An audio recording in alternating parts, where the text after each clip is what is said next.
Game over. Game over. You're gonna need a bigger boat. So simple. I am Iron Man. This is a tasty burger. Welcome to the InSession Film Podcast. Welcome to episode 589 for June 9th, 2024, and I'm JD Duran. And I'm Brendan Cassidy. Hey, thanks for joining us, everybody, for what is to be a really full but exciting show we have in store this week. The best Very podcast excited. of our lives? Is that what it's going to be? Perhaps it could be the best podcast of our lives. I will say this as a tease. There is a moment in the best years of our lives. That's obviously the next film in our Best Picture movie series, the William Wyler film. Yep. There is a moment where I stood up and applauded in my living room. I saw that tweet. We're going to have to talk about that. It was my Avengers Endgame moment. That's how I would describe it. Who would have thought that Hollywood was making Avengers Endgame moments in the 1940s? But they were. Oh boy, they were. Yeah. I would have loved to have seen this movie when it first came out. Oh my gosh, yes. Yeah. Absolutely. And we'll certainly talk about it. There's a lot about it if you've seen it already. And if you've been listening to this series, one, thank you for listening. We appreciate that. Yeah, but absolutely. In the context of it, the best years of our lives is a fascinating moment that plays into so much of the discussion we've already had. So I very much do look forward yeah. to getting into that The further. trajectory is on point. We'll simply say Yes. Before we get to that, though, I want to start off here by talking about the Stanley Cup Finals. that. Oh, it's your Because time, that has JD. begun. And for those that don't pay attention to hockey or the NHL, the Florida Panthers are in the Stanley Cup Finals. The Florida right. Panthers play right down the street from me. I'm very, very close. amazing. So it is a wild time to be a hockey fan in South Florida. It's insane. And they won the first game 3-0. So they're up 1-0 in the series. Now, I bring this up to say this. Just like with all sports, if you win the Stanley Cup, there is a parade. And should the Panthers win, I am, of course, going to go to the parade. I'm very much looking forward to that, if that is indeed what fate has in store for these Florida Panthers. Of course. Now, I lay that context out to say this. One of my favorite hockey YouTubers out there has this running gag on his channel talking about the Toronto Maple Leafs, which in the hockey world, so much of the discourse runs through the Toronto Maple Leafs. And so there's this running gag on his channel about, is the parade on? Like during the regular season, is the parade on or is it off? Depending on how the week goes for them. So if they have a good week and they win a couple of games, he makes the joke, the parade is on. Parade check, we're still on, baby. Parade check, is that what it's officially called? I love that. Yeah. And then if they have a bad week, parade check, the parade is off. The parade is off. And It just depends on how constantly one's goes feeling. back and forth. Does that not feel like how we talk about the box office on the show? Oh my god. One week it's the box office is back, baby. We're good to go. The following week it is over. Shut down the theaters. I feel like what was his name? Was it Mark Hanna, the Matthew McConaughey character from The Wolf of Wall Street? I feel like his words from that movie are becoming even more prophetic as time has gone on, especially around the nature of Hollywood and the box office. Like number one rule of the box office, nobody knows if it's going to go up or down or in circles or sideways. It's like it's basically what the essence of this is. Yeah. we might just have to steal that gag and we'll just call it box office check. Where are we at this week? The Is Wolf the of parade Hollywood is on or basically off? what it'll be. Yeah. Yeah.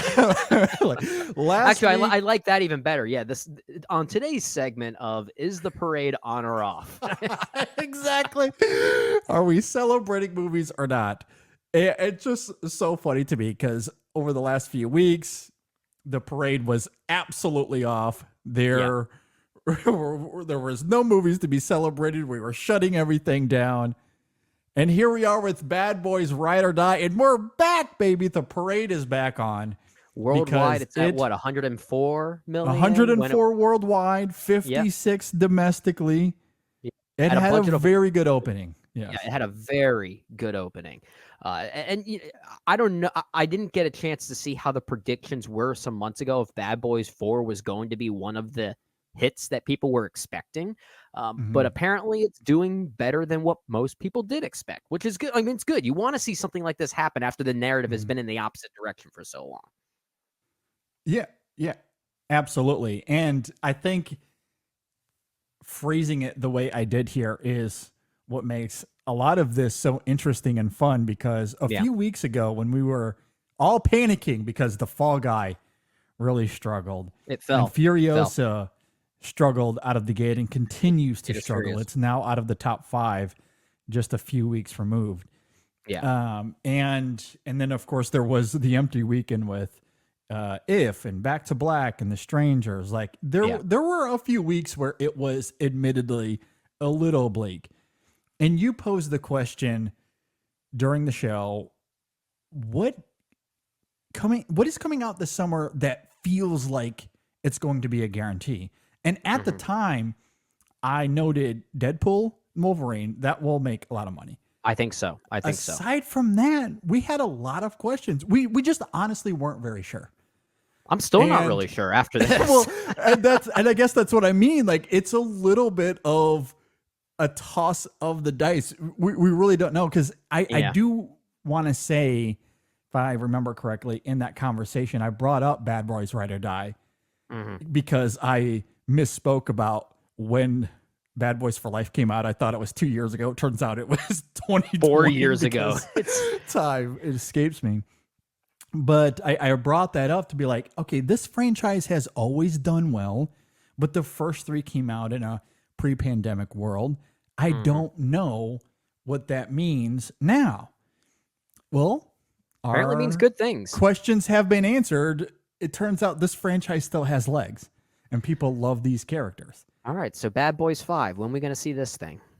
I think that's probably on the horizon. I imagine Ride or Die is still going to have some legs. I think it'll do well in the next couple of weeks. Yeah. Because next week I don't think it'll have too much competition. Inside Out 2 is counter programming, so I imagine that both of those films will be able to hopefully ride some momentum. They'll have their own respective audiences, and I think there are enough people that are Bad Boys fanatics that might even go a second time, and maybe they're not the ones who are clamoring for Inside Out 2. Exactly. So yeah, you're right. You're right about it being counter programming for sure. And then even going another week out, you have the Bike Riders. And as much as I love Jeff Nichols and I absolutely adore him, I cannot wait to see that movie. I just don't know if the Bike Riders is going to make too much headway at the box office. And then you have the horror film, The Exorcism, with Russell Crowe. Which I'm It's a horror film. It's Russell Crowe. I like, it could do well, but I don't think it'll make too much of a dent. Well, maybe I'll be wrong on that. Who knows? It's hard with horror movies like that because they may not make a certifiable dent, but those dents are usually big enough for those movies to still be profitable, right? It's like horror is in such a weird landscape because those movies don't cost nearly as much to make or even to market, so the profitability is on a different scale. It is. At the same time, like if the Bike Riders ended up being a huge financial hit at this point now, I don't know if I would be surprised anymore. I just don't. I feel like you could flip the coin in any direction. Now, I would love to be wrong. I would love to be wrong to do too. extremely well. Yeah. Absolutely. But my point in that is to say the next couple of weeks could be wide open for Ride or Die to maybe even come in number one. I don't think it'll be Inside Out 2, but No, but I don't think I it's, still think it'll do well. Like it could have a noticeable percentage in terms of drop off, like on the positive end of that spectrum, sure. because of the contrasting demographics there. That over the next few weeks, Ride or Die could do well if the longevity is there. It will continue to ride. It won't die. Exactly. Well said. Sorry. Had to do it. But I do think the question you posed a few weeks ago, that's something that will be the theme of the summer. Because even as I look at the rest of this, even with Bad Boys, Ride or Die doing well, I still don't know if any of these other movies are going to be successful. I assume Inside Out 2 will do well to some degree. I don't think it'll reach the heights of its predecessor, but I imagine that will do well.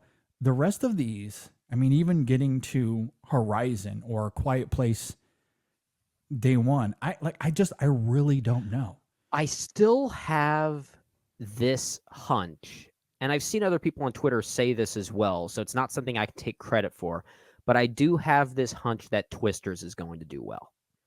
If I had to predict one movie for the rest of the summer that will be a big hit, that is not any of the ones we talked about, or Deadpool and Wolverine specifically, because I feel like we can all universally agree that that's probably going to be a moneymaker.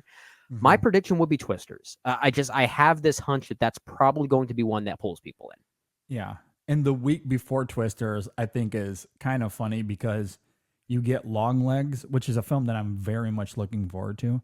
Same. And then you get Fly Me to the Moon, which could be interesting. Who knows? But those two films are competing against a re-release of The Lion King. And it would not shock me if that The Lion King is number one that weekend. Takes the box office. Would that not be hilarious? Oh, I could see that happening. There's a world where that happens. It would prove something for sure. Hey, look, as long as it gets people back to the theaters, I guess that's okay. But yeah, and of course, we're talking about the 1994 The Lion King. Yeah, we're not talking about 2019's quote unquote live action. Yeah, the legendary Lion King. You know, the real Lion King. Yes. So we'll keep an eye on that. Parade check will happen every week here to begin the show. We'll let you know if the parade is on or off. We're not kidding. Currently, it is on. This is happening. This is happening. It's on. It's on right now. Currently, it is on. So get your theater preparations ready to go. The parade is on as it stands. Okay, let's move on to the next thing we want to talk about here. And that is the world of the Oscars and the world of stunts. So The Fall Guy, it might not have done well at the box office. However, it seems to be still making waves. People are talking about the stunt category now. Yeah. This has been an ongoing conversation for years now. But with the release of that film, it does seem as if it's spearheaded some momentum in terms of this specific conversation, which the movie even addresses directly at one point, which is pretty funny. Yeah. And now the Academy is exploring the possibility of adding a stunt category to the Oscars in a real sense. The CEO of the Academy, Bill Kramer, said we're talking to members of the stunt community, trying to see if we can make this happen. So, Brendan, we might be inching closer to this being a reality. Okay, so what I'm about to say here is not meant to sound cynical. I'm just pointing at the humor of this because this is good news. Okay, like this is good news, right? At the same time, what they say there, quote, exploring the possibility, unquote, just makes me laugh. Like that just makes me laugh because it is a weird quote. Admittedly, it's a weird quote, but I'm still at this point where I wouldn't put it past the Academy to not go along with it in the long run. Like at some point they release a statement saying we've decided not to add a stunt category. I would not be surprised. As sad as that is to say, I wouldn't be. But I do hope that they do. And this is at least movement in the right direction that the word of mouth has been loud enough that they are forced to talk about it.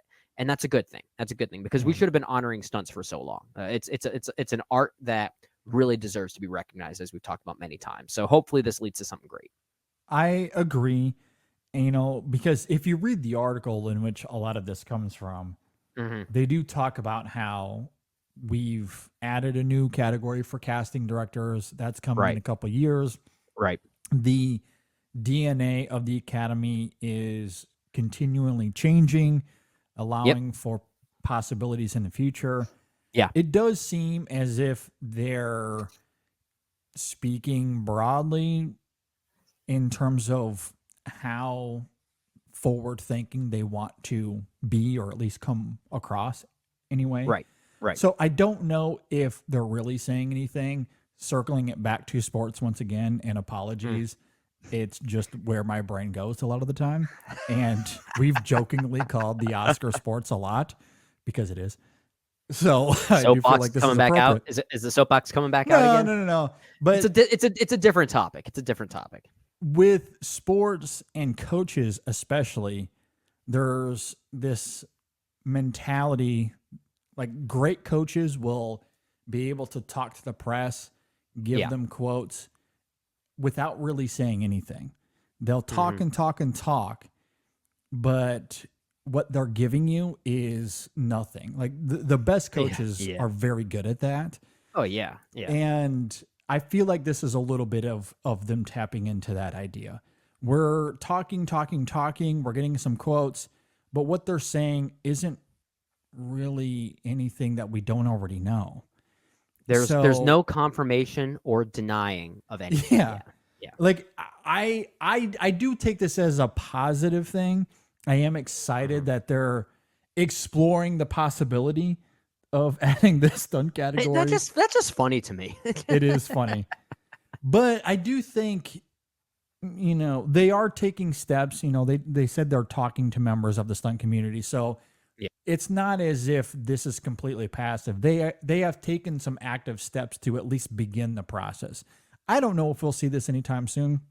It might be another decade before this comes, but at least the process has begun. Sure. Because this is something that we need to do. Let's add this. I think voice acting is something that needs to be considered as well. Mocap. If you want to simply chalk that up to performances and the Academy at large just needs to take those things more seriously, that's fine too. But I think that's a conversation that needs to be had. At any rate, adding stunts is certainly next on the list, or one of the next things on the list that they need to get to. I think between stunts and you mentioned casting getting its own category, which I think is also great.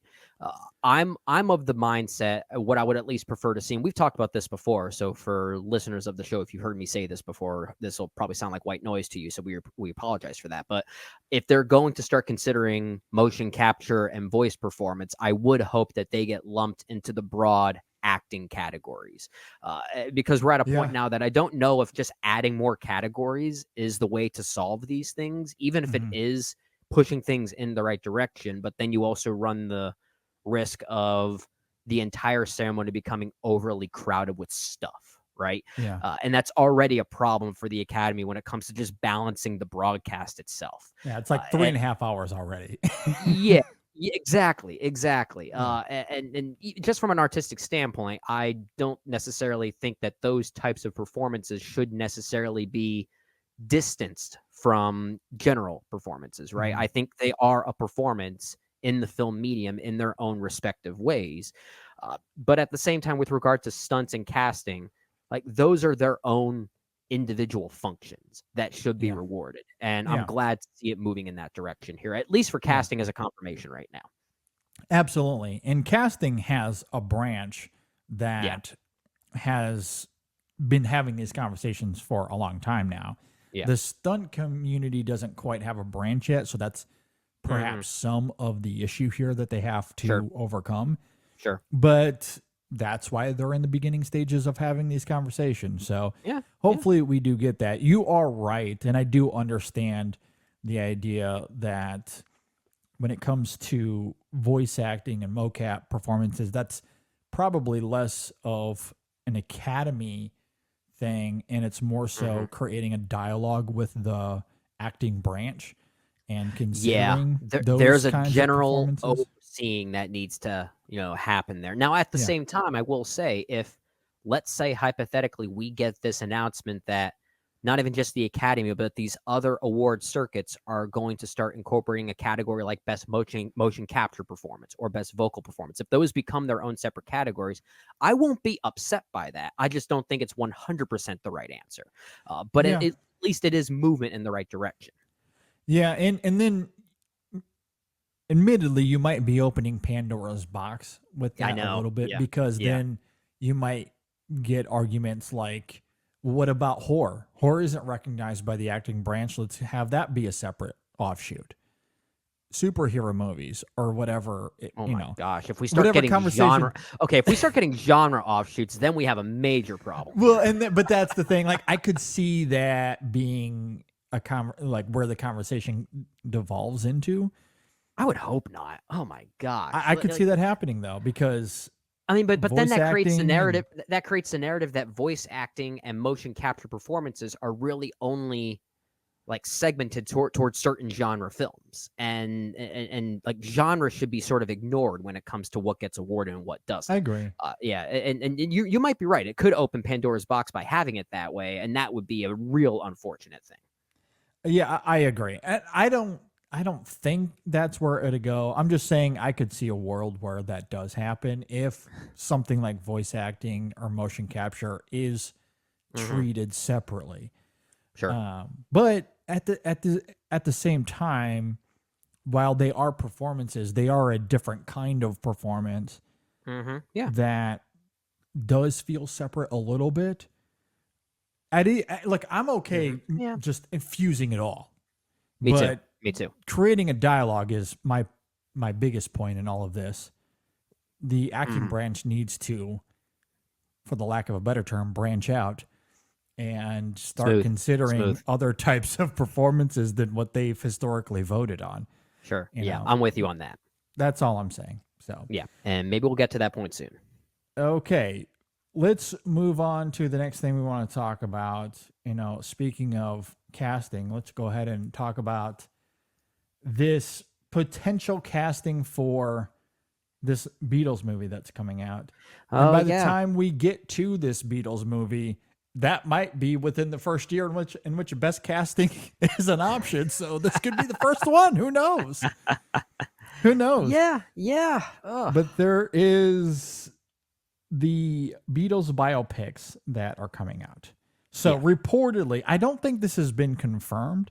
I think it's a rumor. I think all these are rumored at this point, but I mean, there are times that rumors like this have been true. Yeah. So it is sometimes worth talking about. Absolutely. And given the original source on this, I'm not putting a lot of stock into it. Yeah. Because the source is garbage. Let's just put that out there. Flat out garbage. The main reason I wanted to bring this up is just to simply talk about it. Like, it's interesting to talk about. I wouldn't be surprised if all four of these are completely wrong. I know. But it creates a conversation. Sure. And, I want to have the conversation with the acknowledgement that the original source that this rumor comes from is nonsense. Yeah. But the rumor mill is a milling.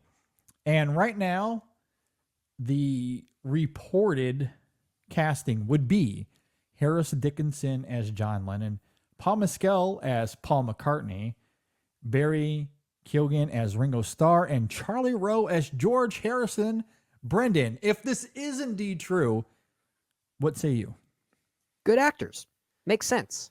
I don't think it's that surprising. I actually think the casting in general is pretty good, at least on point. I could see each of these actors doing what I like to see in biopics like this, which is, create an image that is very much the subject that they're playing, while also putting their own stamp on it.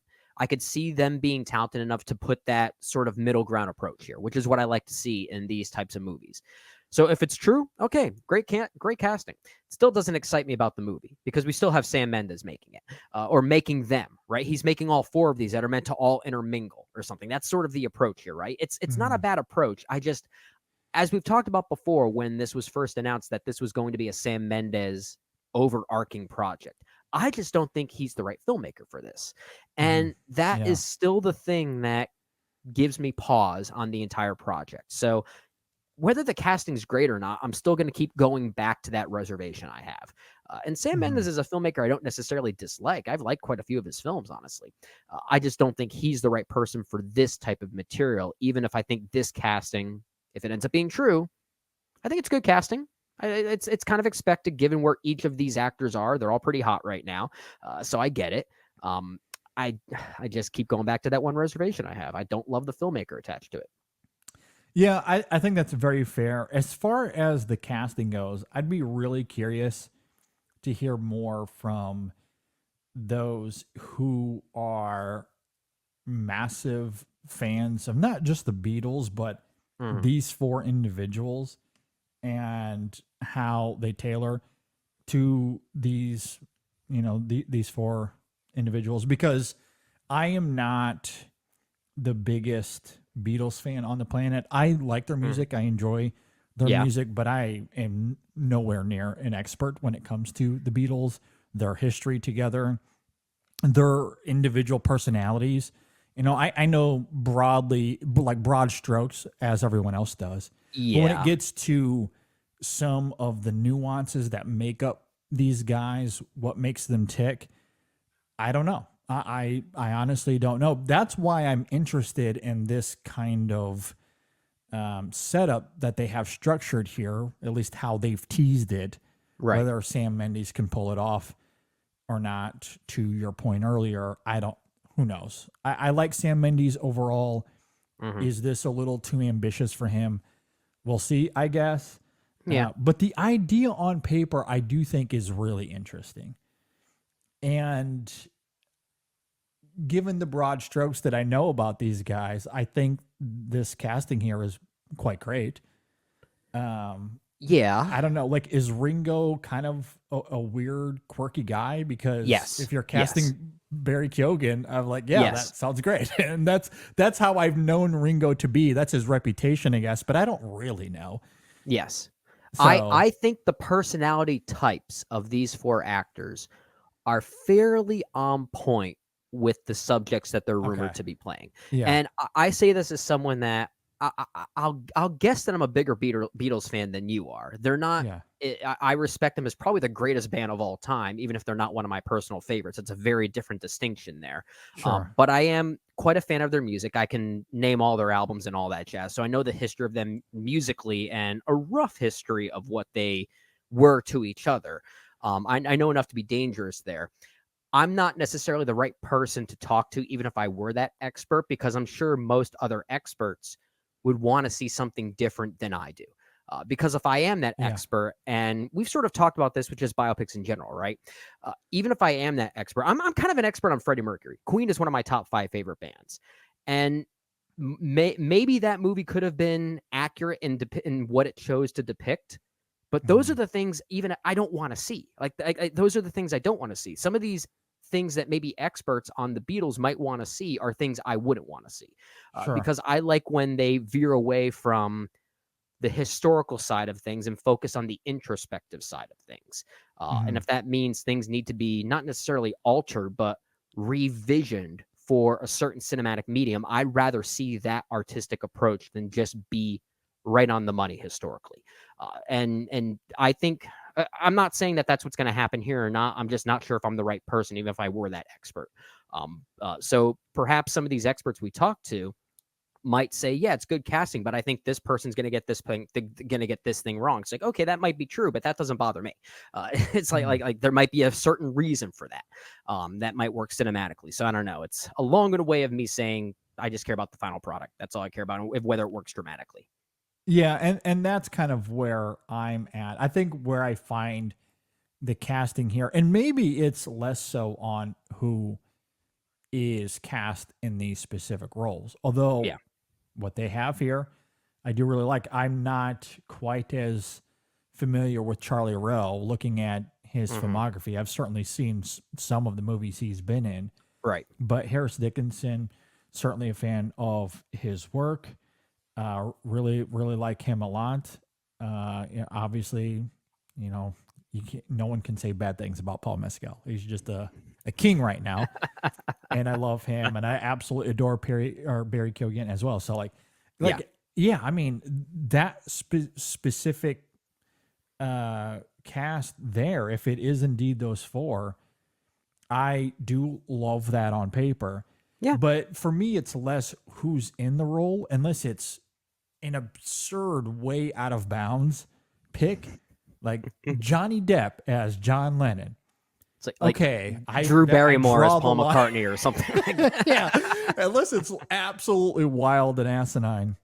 Yeah. And I'm excluding that for the sake of this conversation. Right. But right. whoever they put in these roles, again, assuming that it's reasonable. Sure, there's a reason for it. Exactly. I'm more concerned with how they pull this off, the artistic craft, the storytelling. How do they cross over? How much do they really dig into these guys? Is it going to be sanitized, as we've seen with a lot of music biopics over the last decade or so? Yeah. Look, those are the questions that are more concerning to me. Same here. And Same here. I, am curious to see how that plays out. Yeah. But, I do think, as far as sparking conversation, I think it's an interesting rumor in that regard. I will say, though, knowing the source here, I don't think this is the final iteration we're going to get. I think this will change. It might. Yeah. At the But- same time, though, I wouldn't be surprised if I shouldn't say I wouldn't be surprised, but I don't necessarily think the casting choices here are bad options. No, for these, I for these like individuals. these four. I just don't yeah, know if it's going to same. be these four. Yeah, I'm with you. It's a little bit of that, Sydney Sweeney thing, that rumor that popped up earlier in the year with the same source, and she immediately closed that off. I feel like with this movie, it's almost turning into a Fantastic Four kind of situation, where maybe Yeah. it might develop this whole like marketing narrative of who's going to be playing them, who's going to be playing them, and we went through so many iterations for the Fantastic Four until that was confirmed, and maybe the same thing will happen here. Exactly. Like I don't think this will be the final iteration, but Right. either way, that's why I go back to how is this going to work in execution? Yeah. Because the cast will likely change. What won't change, though, unless they, I guess, completely revamp the whole idea, and that will, I guess, foster a completely different conversation. But if the story structure doesn't change, that'll be the main nucleus of the conversation, as far as I'm concerned. Yeah. So far, that's the gimmick. Like, that's the gimmick Yes. right here that they're talking Exactly. about. That's what's selling the interest for most people, I would say. Absolutely. So we'll continue to talk about that as it evolves. But I am very curious. Very curious. And I do think if they pull this off, I think there's a lot of money to be had. I think these 4 films could be extremely lucrative. Well, this they pull it gimmick off. could. I mean, first off, the Beatles will sell the movie, right? I mean, the Yes. music of the Beatles will help sell the movie, but the gimmick is certainly going to be an added bonus for that. That's going to intrigue a lot of people, whether you're interested in the Beatles or not. I think people will be interested in not just a 4-part series like that. This is not like a quadrilogy or anything like that. Mhm. This is basically one movie with 4 different perspectives, which means you're going to be seeing scenes, at least I assume so. You're going to be seeing Similar-ish scenes and scenes. moments. Yeah, you're going to be seeing scenes and moments that are the exact same, just from a different vantage point, right? Exactly. Yep. And we've seen movies do similar things. Like I feel like it's going to be basically a 4-part Rashomon in some ways. At least like I wouldn't be surprised if that's how the execution ends up being. Absolutely. So we'll see how it goes as things change. A couple of trailers I want to talk about before we get to our Best Picture movie series. So I have been dubious about Alien Romulus. I know a lot of people Yeah, you are have. super hyped for this movie. I wish that I could join you. I really do. But after that initial trilogy, and yes, I'm saying trilogy because Alien 3 kind of rules. Alien 3 is Messy, great. Alien but Resurrection, I don't know what that is. Exactly. The franchise since then, hit or miss for me. Mostly miss. I want to be excited for Romulus. I really do. Like, I see people out there that are super hyped for it, and it reminds me of the SpongeBob meme where he's in his little tower looking down at Squidward and SpongeBob as they're running around so excited. That is exactly how I feel when it comes to Romulus, because I feel like I'm alone in my apathy for the franchise. I have some. I'll let you finish because I feel like you're arriving to a certain point. Yes, I'm building to something. Yes. Yeah. Okay. I'll let you finish before I comment on Okay. whether I feel like I'm in the same camp as you or not. Okay. So that's where I've been.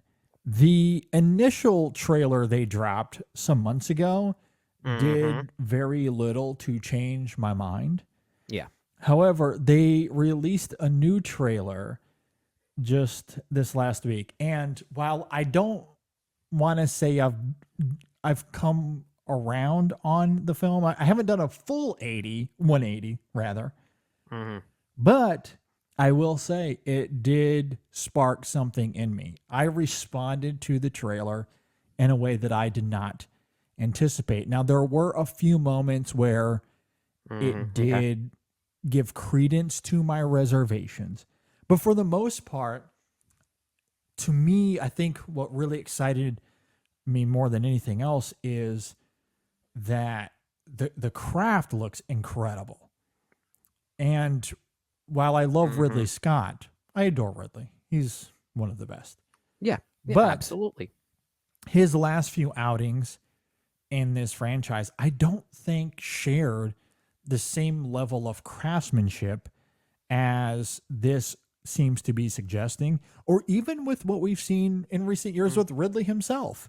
Like, if we're going to compare craft, I much prefer some of his last few films. It's a different kind of craft. Yeah. Again, yeah. which is why it's not apples to apples necessarily. But you're right. There are moments of Prometheus and Alien Covenant that do rely on some pretty wonky CGI to get through certain things. I don't necessarily disagree with you on that.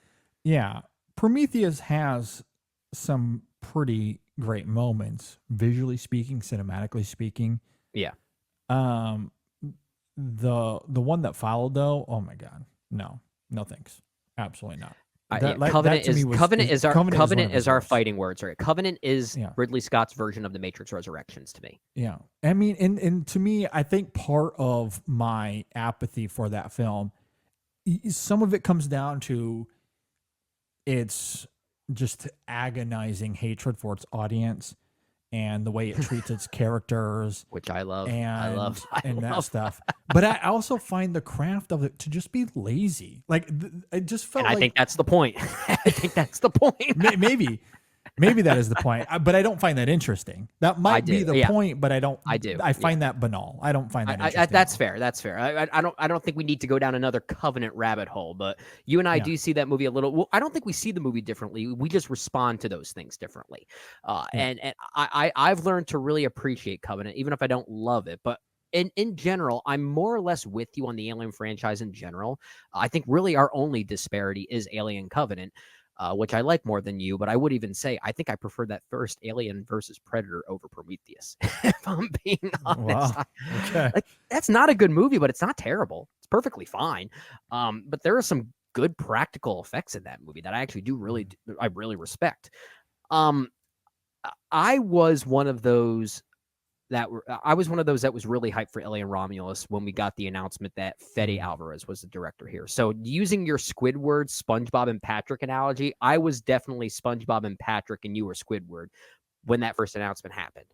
Yeah. We got that first teaser for Alien Romulus, and then I started to join your camp a little bit with feeling more like, now I have reservations for this. Now I'm not sure if I'm excited for it.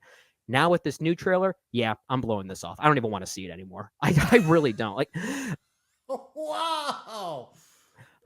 and Okay. maybe it also goes back to some of the comments that Fetty's been making, that he's trying to go, quote, back to basics. And what I love about the Alien franchise is that it's deceptively back to basics, but it's still a sci-fi franchise at its heart. It has compelling ideas, whether it be about sexuality or femininity or even motherhood. Alien 3 is a really weird movie as well. These movies have complex ideas, and whether you like the Ridley Scott films or not, they fail a lot. They trip over their ambitions, but there's at least a boldness to retain some sci-fi philosophical thought, right? Which I at least appreciate that. This movie, Alien Romulus, is just simply telling me, yeah, it's a monster movie in space. That's it. That's all it is. And I'm kind of okay with that. I'm not. Yeah. I'm not. That's a deception to the franchise to me. That like I maybe the film will surprise me. Maybe there will be some interesting ideas here, and I can't judge it too harshly yet. And maybe the marketing is just saving those ideas to surprise us in the moment. Maybe there might be some compelling things here on its mind. Fede Alvarez is a good filmmaker. He's a good storyteller. He has made films that do have compelling ideas on their minds. So I'm not saying the film won't have that. I just feel like the marketing is simply suggesting a monster movie. And this is going to It's sound not terrible. going to reveal its themes in the trailer. Most marketing doesn't do that. I mean, why would they not sell this as a monster movie? I mean, that's sell it as a sci-fi movie. Time. Sell it as a sci-fi movie at least. If I just feel like the franchise is above this. Like this lacks the sophistication of the previous movies to me. At least what I'm seeing thus far. It looks well made, but honestly, I don't know. I'm getting more AVP vibes from this the more I see these trailers. It looks like a well-made version of something that has nothing to say. Well, I can't judge a trailer on that because trailers don't give that stuff away. I can't go down that rabbit hole. But when we get to the actual that'd be my assumption. conversation, Yeah, I don't know. You might be right. I don't know. We'll have to circle back after it's released in mid-August. And I'm willing. I want to admit that I'm wrong. I want to be wrong on this, and maybe I'm conflating it a little bit, given those back to basics quotes that Fede has said when trying to make this movie, that he wanted to be a bit more back to basics, and maybe I'm conflating it into something that it's not, and I'm willing to admit that I'm wrong. I'm willing to admit that. I just feel like this trailer is fitting that narrative, though. I will say this. I think the philosophizing of Covenant and Prometheus especially is extremely confounding. And not like, I think Ridley Scott overdoes that in those films. Mm-hmm. That's fair. And when you consider what the franchise has done post Alien 3, I think it's perhaps leaned a little bit too much into not just the mythologizing, but going beyond those basics. That's probably why those films haven't worked nearly as much. Now, I will say this. Yeah. You might be right that at its core, it's just a monster movie, nothing else. And if that is true, when August 18th comes around and we're having a conversation. We're having a review of it, yes. A review of that movie, and that's what it is, then I will agree with your reservation and where it stands now. Yes, it's a monster movie that's well made, and that's it. But I can't expect the marketing to do anything other than that. It's not going to be like, hey, you guys remember those themes of motherhood and Alien? That was awesome, right? No, because the general audience doesn't care about any of that. Well, I guess I'm not the general audience because that's what I do care about. Like, the I stuff would rather about capitalism and corporate greed and all that stuff. That was great, right? I would rather be. And that's the thing. Like, this movie is suggesting a thriller, and I would rather be confounded than just thrilled. Like, I you talked about the confounding philosophizing of Prometheus and Covenant. I would take in the Alien franchise specifically, I would take a failed mythologizing experience over just a thrilling one. I'm still at that point. I guess I just like the approach that it sometimes tries to go to, which is why, I mean, that first trilogy is the best synthesis of all of those things. That's what makes that trilogy so good. And I'm just hoping that when they say back to basics, It's not just the tangible physical side of what Alien and Aliens and Alien 3 was. I hope it's still deeper than that. And yeah, I mean, of course. I mean, who doesn't want that? I just can't expect the marketing to give us any of that in the marketing. That would be dumb. It could still suggest. If I was the studio, I would fire those people. Like if you made a trailer, you could still suggest that there's going to be some type of deepness. It doesn't matter what that deepness is. A trailer can still suggest, oh, this movie might have something to say. I wonder what that thing is going to say. This trailer said we have nothing to say. That's what I feel like it's trying to tell us. In a world where it's already a roll of the dice if people are going to come to the theater, in a country that is highly polarized politically, I am avoiding that like the plague. Absolutely not. Okay? Absolutely not. I spend my entire day, Monday through Friday, in the world of marketing.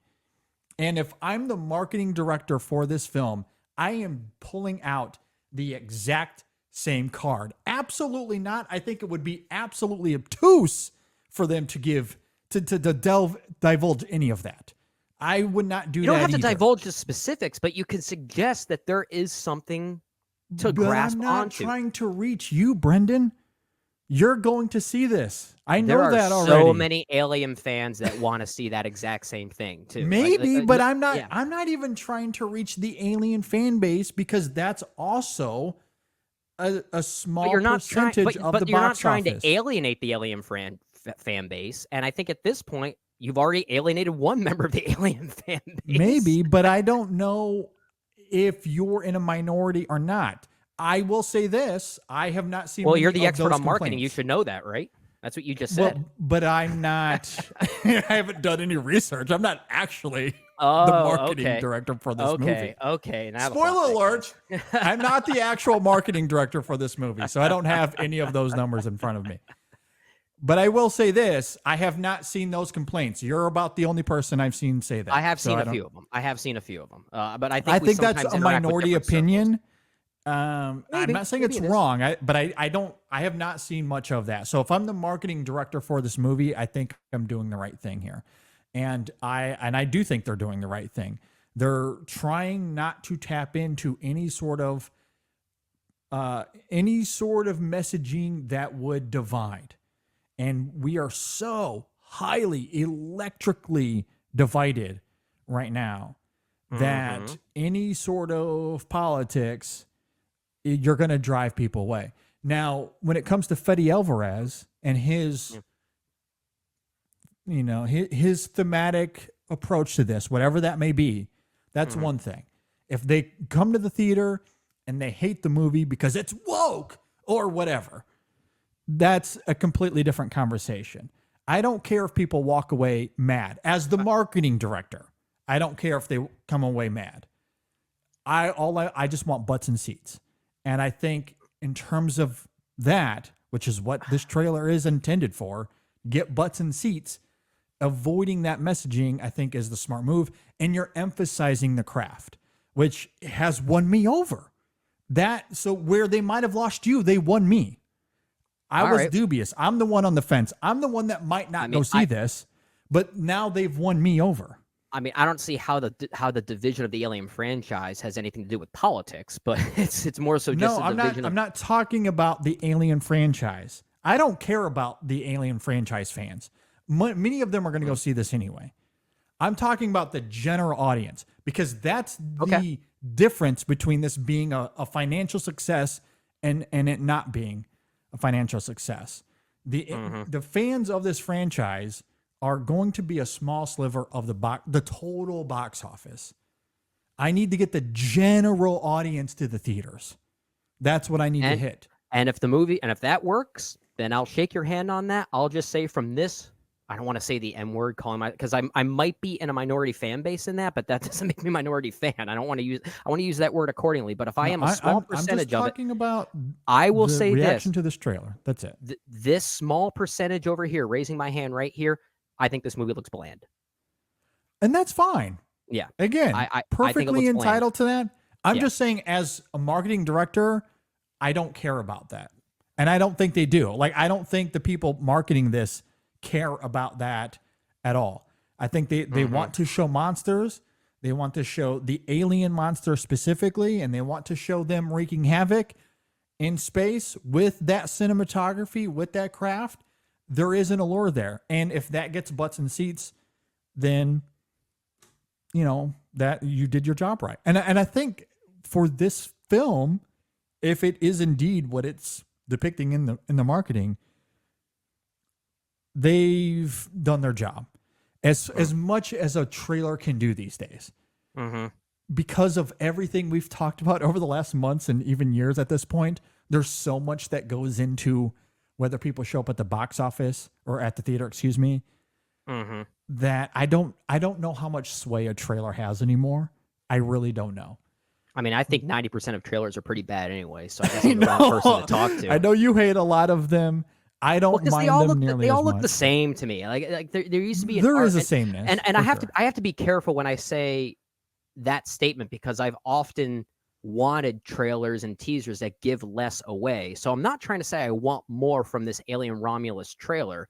I guess I just wanted something that seemed to at least suggest that the movie is going to have some type of psychological thought. I don't know. I don't want to know what that is.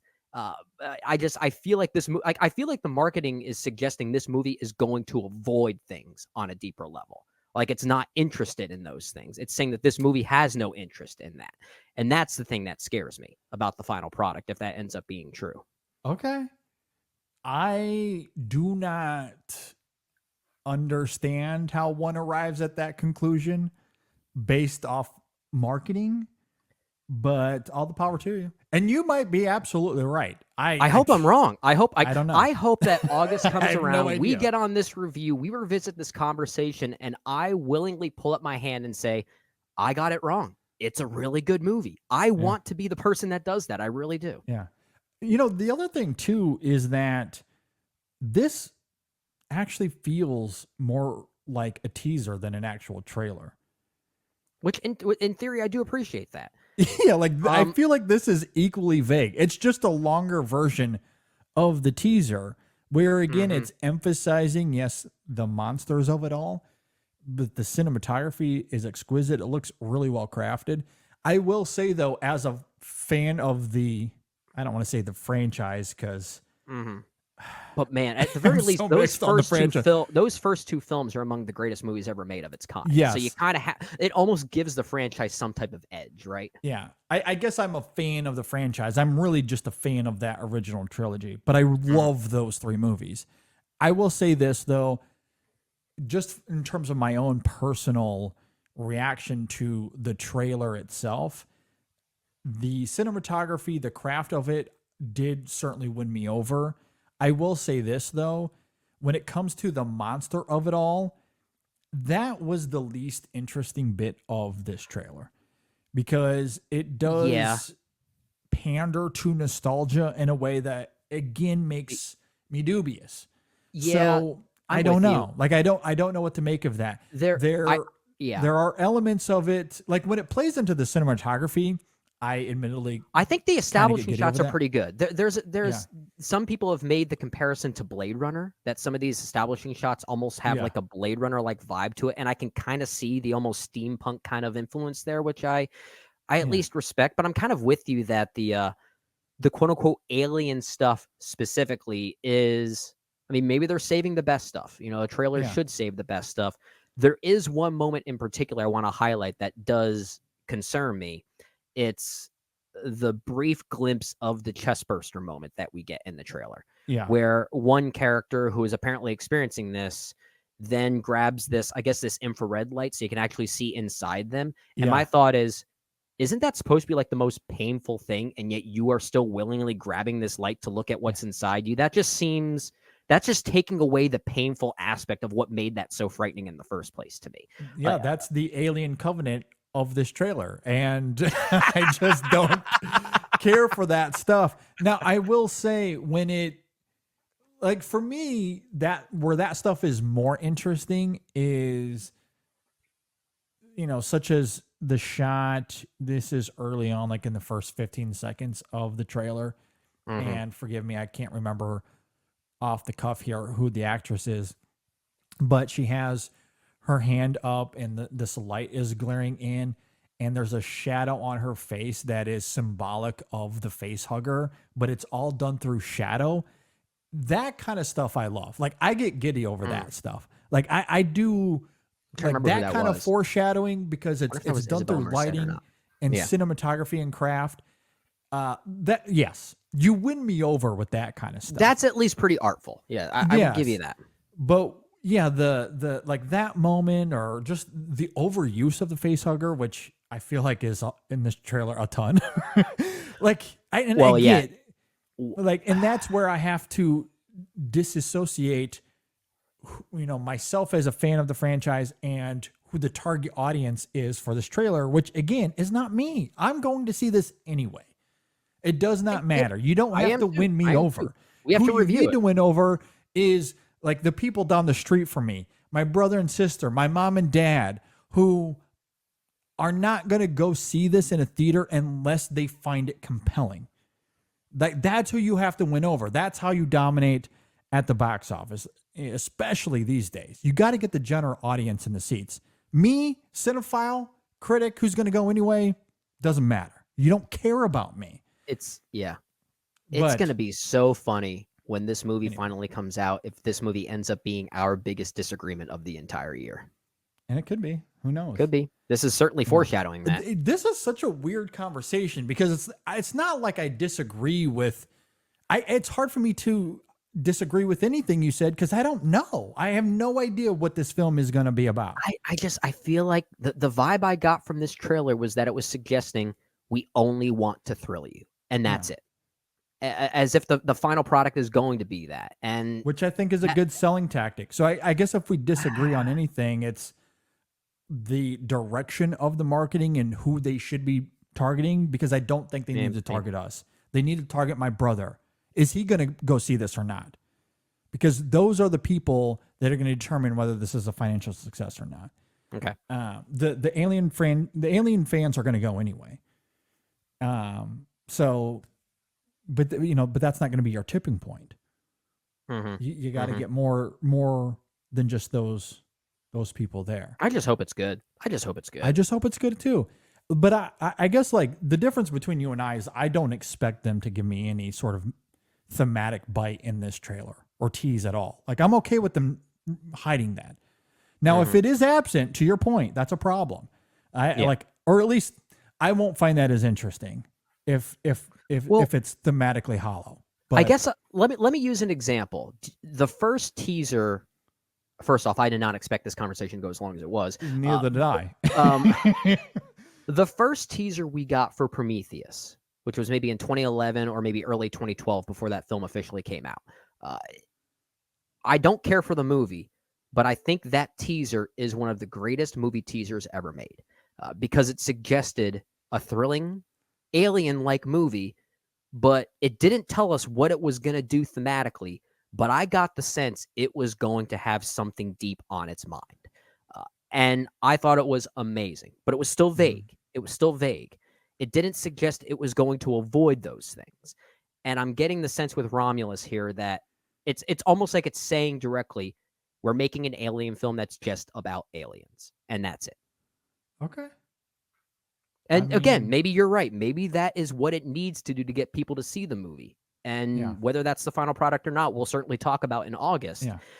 I'll just say if I'm that small percentage of the fan base that wants to at least sense something deeper, then I've just been alienated. Yeah. No pun intended. Yeah, and I guess I just don't see any of that mutually exclusive because most horror trailers does the same thing, which is why I can't stand a lot of them. It's hard for me to watch a horror trailer because it's all about highlighting the thrill and the jump scare and, oh my God, isn't that crazy? Come see this movie. And you can't deny its effectiveness because horror does very well. It does very well. It's one of the few genres that's almost a consistent turnout every single time. Like, it just doesn't matter. Now I'm trying to think if there have been any recent horror movie trailers that I've genuinely loved that aren't from, let's say, Neon or A24 or Yeah. someone of that, or a filmmaker that usually works within that ilk. I can't really think of any offhand. That's not to say there aren't any, but I'm sure Yeah. most of them are I mean, in that camp that you're talking about. people, and by that I mean very broad. Right. People love the superficial thrill when it comes to horror. Those trailers work. They just do. And this trailer is simply writing that formula. I don't blame them for that. It works. It works. When it comes to the film itself, I'm with you. I hope it's more than that.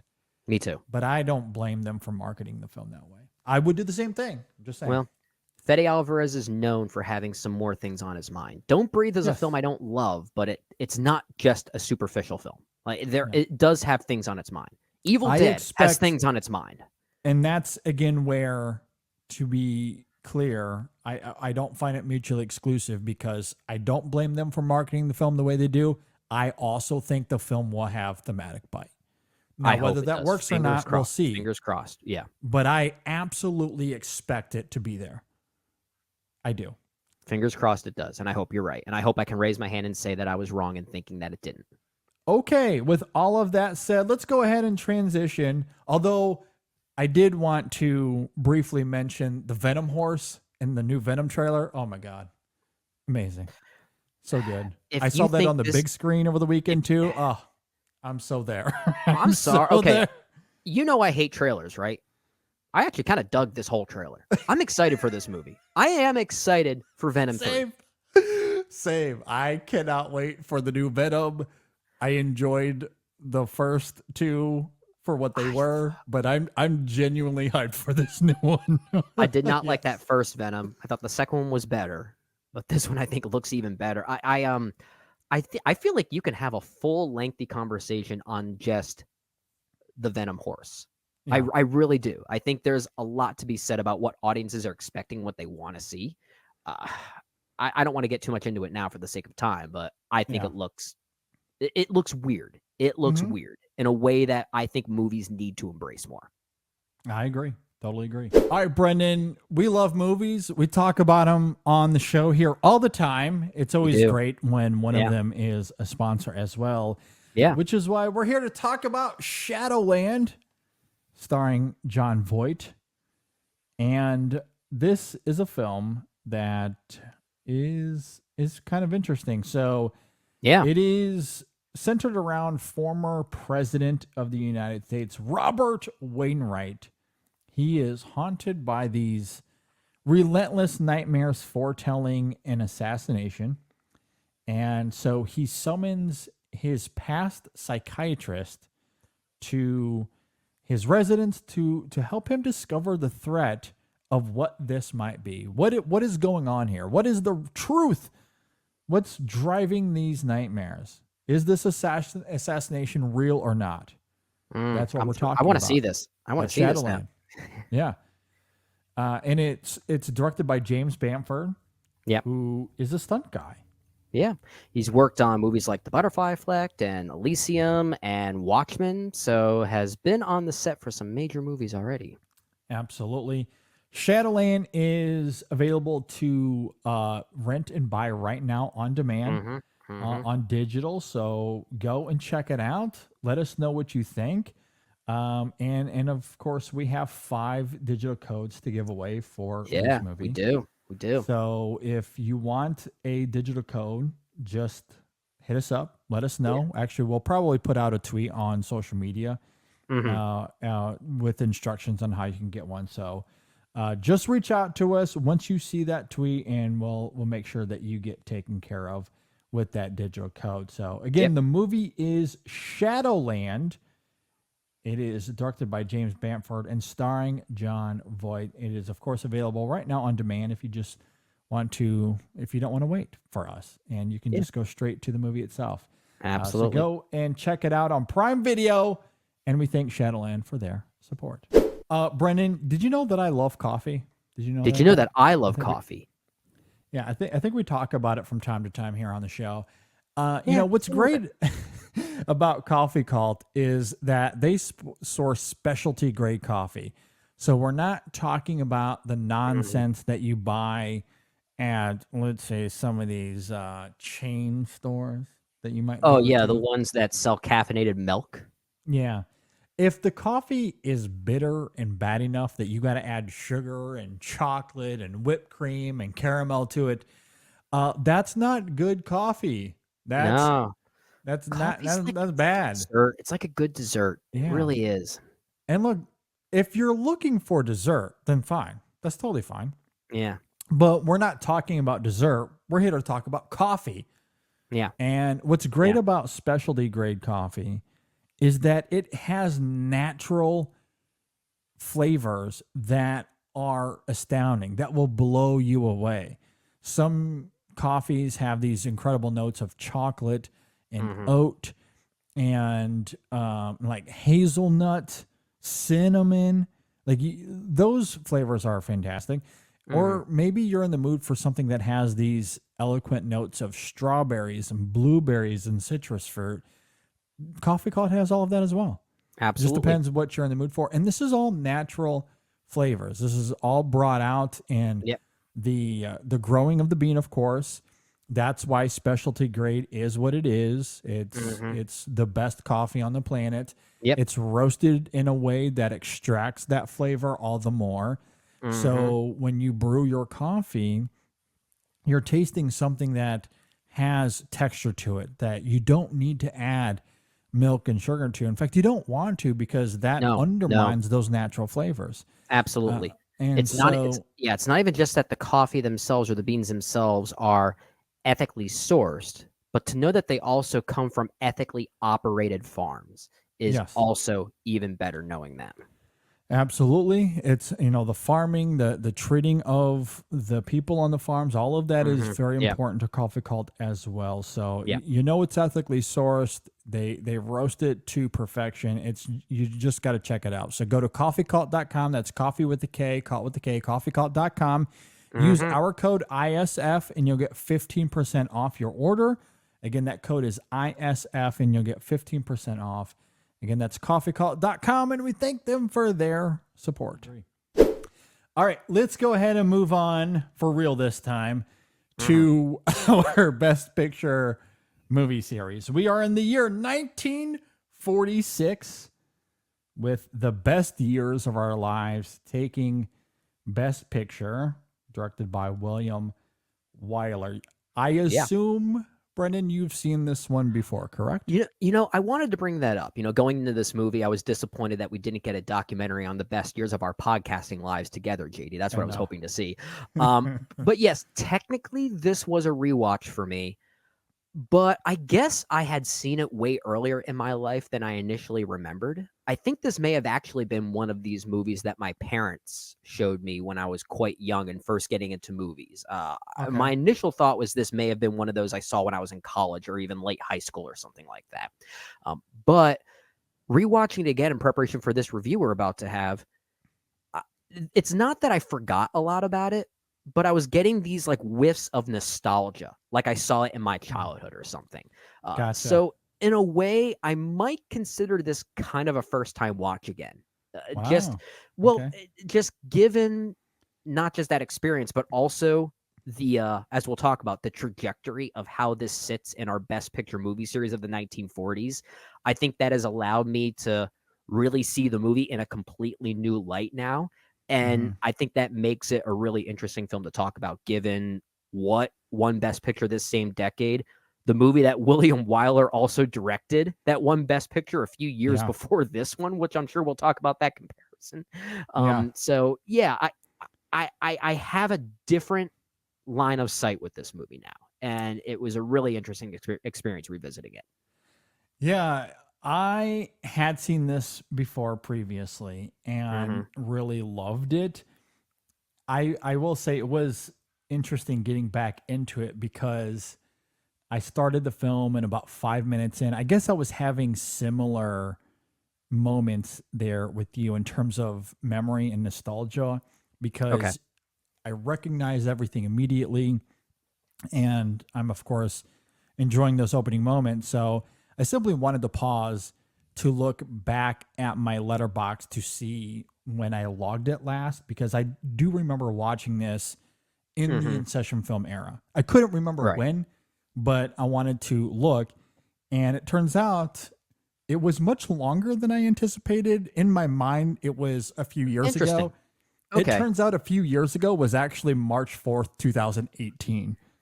Well, quite a while ago, actually. 6 you years also, ago. you also thought Bad Boys for Life came out 2 years ago, when it was actually 4 years I don't ago. know. So I guess the law of time is just double what it actually was. Right? Exactly. My memory when it comes to time these days, and maybe it's just having kids and the effect that has on you, but just I can't blurs, keep track of time. It all blurs. It's like my son is going to be 9 this year. How did that happen? My youngest is a toddler. Remember all of a when he sudden? was When did this that big? happen? I still remember when Sam was this big. Like, It's- we used to it's watch crazy. movies at your old apartment in Kentucky, and there was Sam napping in his crib. I remember those moments. It's crazy. My youngest, I feel like I was rocking to sleep and feeding him bottles yesterday, and now he's literally running around the house. And, we took him for an actual walk outside over the weekend, where he was on the sidewalk just galloping through the grass and having a grand old time. I mean, he's like 15 months. I don't know how that happened. So are you saying that these are the best years of your lives? These are the best years of my life. Absolutely. There's no doubt about that. No doubt about that. But yeah, so I logged it in early 2018. So it had been a few years since I had seen it. Sure. Although I absolutely remembered a lot of the film, but there were moments that did feel new to me, similar to you, that I didn't recall quite as vividly. Right. With that said, the best years of our lives. Let's go ahead and jump right on in. It is directed by the great William Wyler. Did Ryan and Jay do a movie series on this? Is that why I watched it? I'm trying to remember. I don't think they did William Wyler. I know they did Billy Wilder. And yes. Yeah. Which we talked about last weekend. We did with The Lost Weekend. So I know they did a series on Billy Wilder, and admittedly, I mean, those filmmakers have kind of similar names, so maybe there could be like a confusion there. Maybe. I was just thinking, because they came on in 2018, but I guess now that we're talking out loud, that would have been a few months later, because I think they joined in the summer of 2018. So I'm not exactly sure why I decided to watch this film in March of 2018.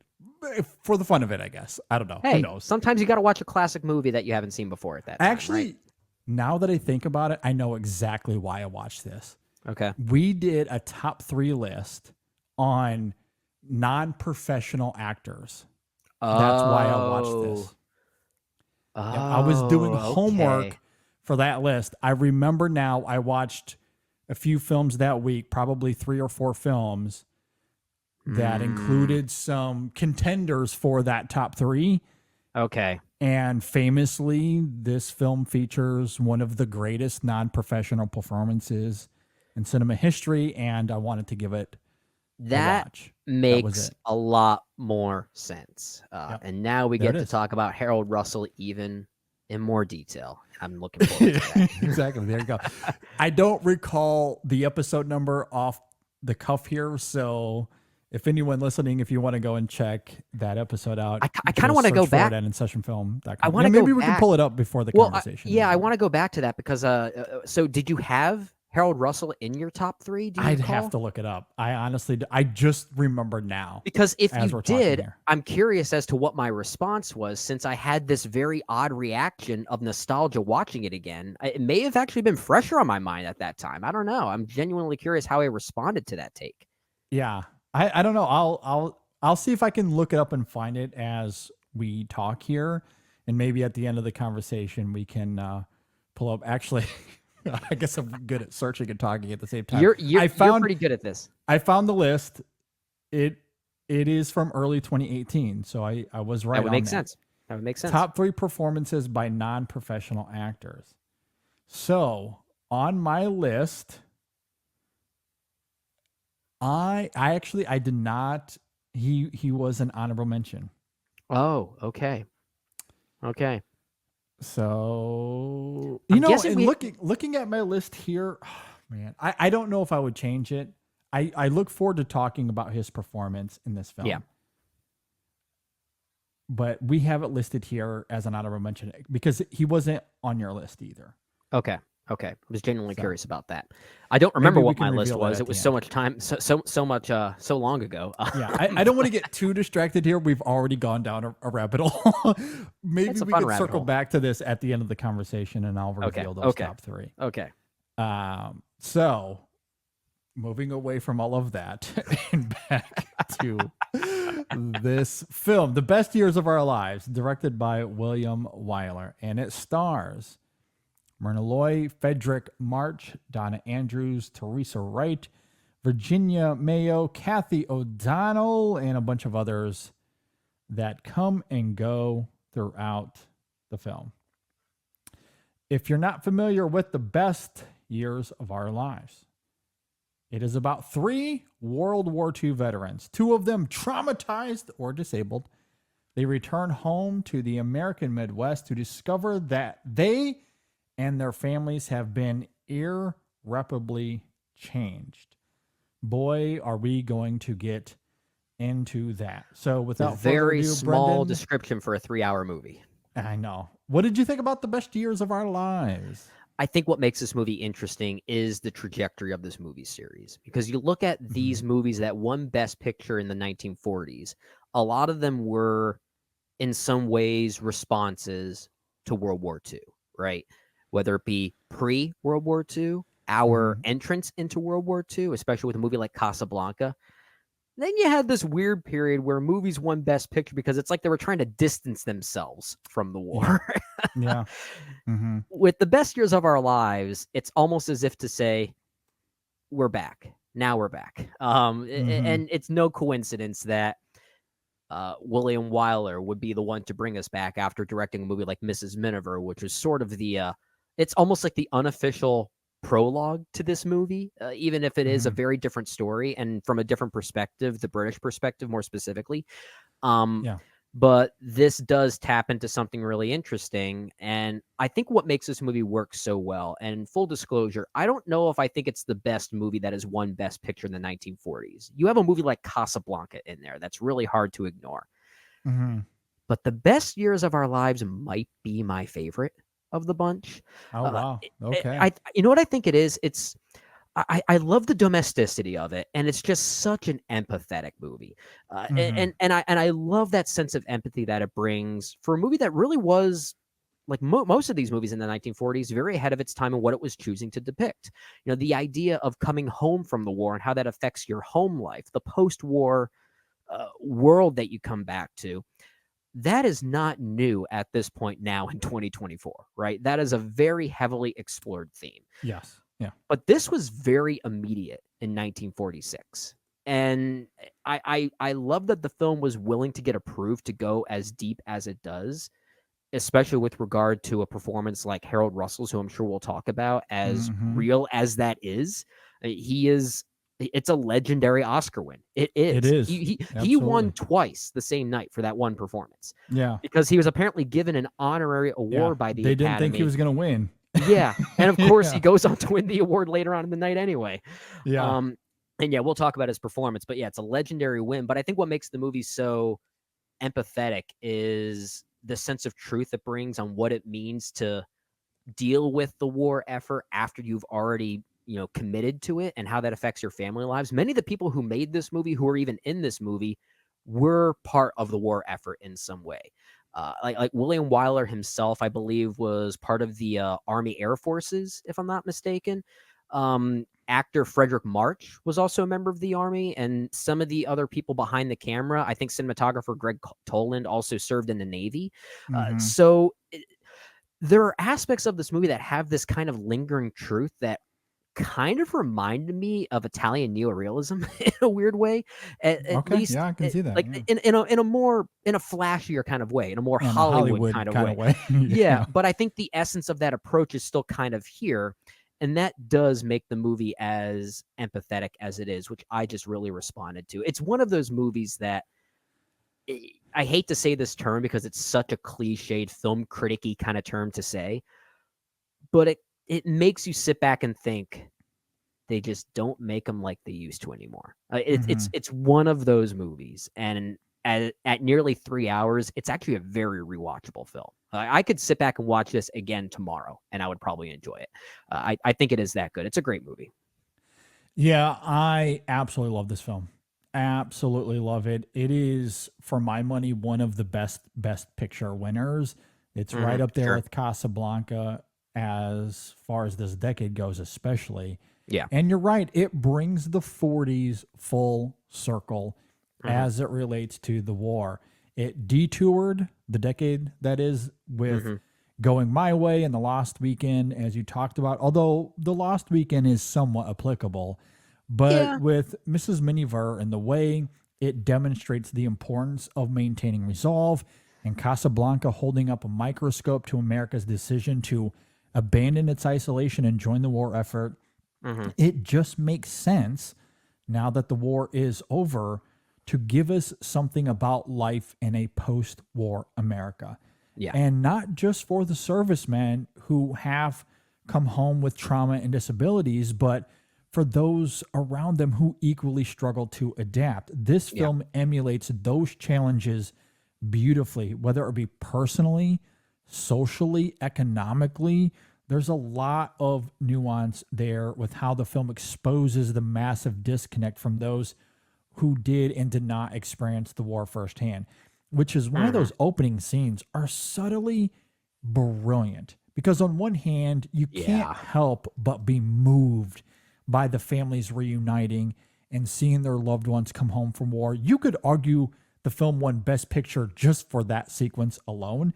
It's a great short film. The first 30 minutes are a great short film. It's so good. But at the same time, as affable as it is, there's still a recognition that nothing will be the same as it was before. And it sets the table for the film to deconstruct the idea that the war is not over, because for Fred and Elle and Homer, it isn't. They're still very much recoiling from their experiences. And as the film unfolds, new battles arise for them. When it comes to World War II, even now, let alone in 1945 and 1946, we romanticize those heroes and that generation, the greatest generation they've been dubbed. Yeah. It's understandable. They fought and defeated an enemy hell-bent on world domination. But the truth is murky. The consequences of World War II lingered, and I love how bold it is in making those characters vulnerable and flawed. Yeah. The greatest generation did not come home feeling like the greatest generation. And that dichotomy is really interesting. The history books look at them and hold them up to this pedestal, but individually, maybe not so much. I love that this film was willing to address that as quickly as it does in 1946. That's they the had brilliance. just come home. They had just come home. And the holding up of the mirror in that regard is absolutely mesmerizing. I really love the romance stuff as well. I want to talk about that as we go. I teased earlier in the show, there's one moment where I stood up and cheered. We'll get to that. Which I know that moment. That moment should not have worked, and yet it does. I love it. But this is a lavishing film. I love it. Oh yeah, one of the best scenes in the movie that talks about what you're talking about is the cab ride home. And the use of mirrors there symbolically. First off, the use of mirrors in the entire movie is quite brilliant. Whether it be in the ladies' room between Marie and Peggy, I think is really quite great. A great cinematic shot there. The way Al looks at himself in his own mirror and then looks at a photograph of himself to see how much he has actually aged, which is sort of his arc in many ways that kind of exacerbates his alcoholism even further. But that first use of mirrors, that rearview mirror in the cab ride home, and all three of them together, you could tell that the thing they still only enjoy the most and what they're still used to is the camaraderie with their fellow man. their fellow war man, right? And they can't separate from that yet. So when they finally get home, each of them delays going home. They say to each other, "How about we just go get a drink right now? We can go home later." Yeah. And while you want to see these men still hang out because you enjoy their camaraderie and they have great chemistry with each other, at the same time, there is still something kind of bittersweet and sad about that too. And I think the movie does a great job getting that balance right with what you're talking about. So that's a very daring and bold notion that there is a brokenness with these men. Yeah. And the film is also very daring to look at different perspectives of those returning home from war, that some people don't always see it as a good thing. Some people even acknowledge that, oh, here are these servicemen coming to take our jobs now. Like the Yes. film is willing Yeah. to acknowledge that too.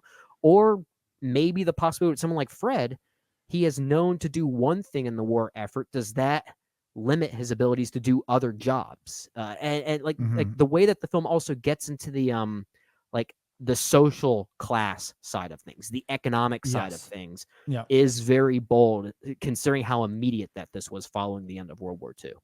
Absolutely. No, I love that the film is willing to layer its characters through the prism of them personally, how they feel lost, how they don't recognize the world they've come home to, socially, how do they fit in here? You're talking about a few great examples where Fred, he can't find a job. He doesn't know anything else other than dropping bombs through his bomb site.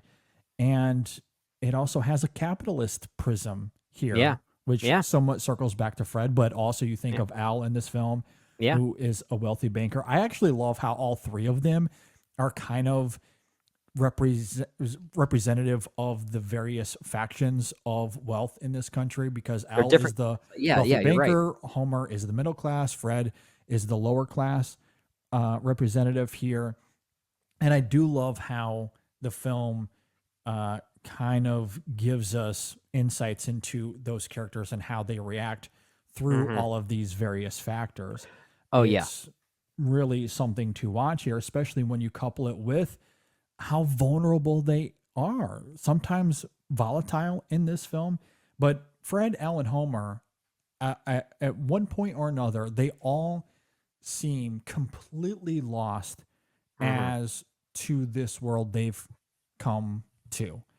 It's like America completely changed itself over the course of the last few years, and they don't recognize any of it, which is why that cab ride scene you mentioned there a moment ago is really tantalizing in this film on an emotional perspective. You really do see that in the characters. In fact, Al at one point even says verbally, what scares me is that everyone is going to try and rehabilitate me. Like he's very aware he knows of his problems. And you see it when he struggles to connect with his wife, at least initially. He doesn't recognize his kids. He's very reliant on alcohol as a vice, which is why I do think The Lost Weekend still somewhat tethers itself here with what we somewhat of a talked about last precursor week. happening. Yeah, that's a fair point. A little bit, because those kinds of addictions certainly come about because of trauma and how people coped with them, which certainly leads to a whole slew of other problems, as we saw last week when it comes to alcoholism specifically. I will say this film has one of my favorite drunken escapades I've ever seen in a movie. Like the first thought I had was the movie Akira Kurosawa's film with Takashi Shimura going on this drunken escapade and how much I love that. But here it has some similar humorous vibes that then all of a sudden crystallizes in a very bittersweet and kind of like depressing way. And I think this film has something similar there too. I love the irony that these people all come home and I think William Wyler as a filmmaker is very aware of this. I think he's trying to make the audience think about this, is that just because Fred is ranked as captain, you would think he's the one coming home to the upper class, right? But it's the other way around. It's the exact opposite in that regard.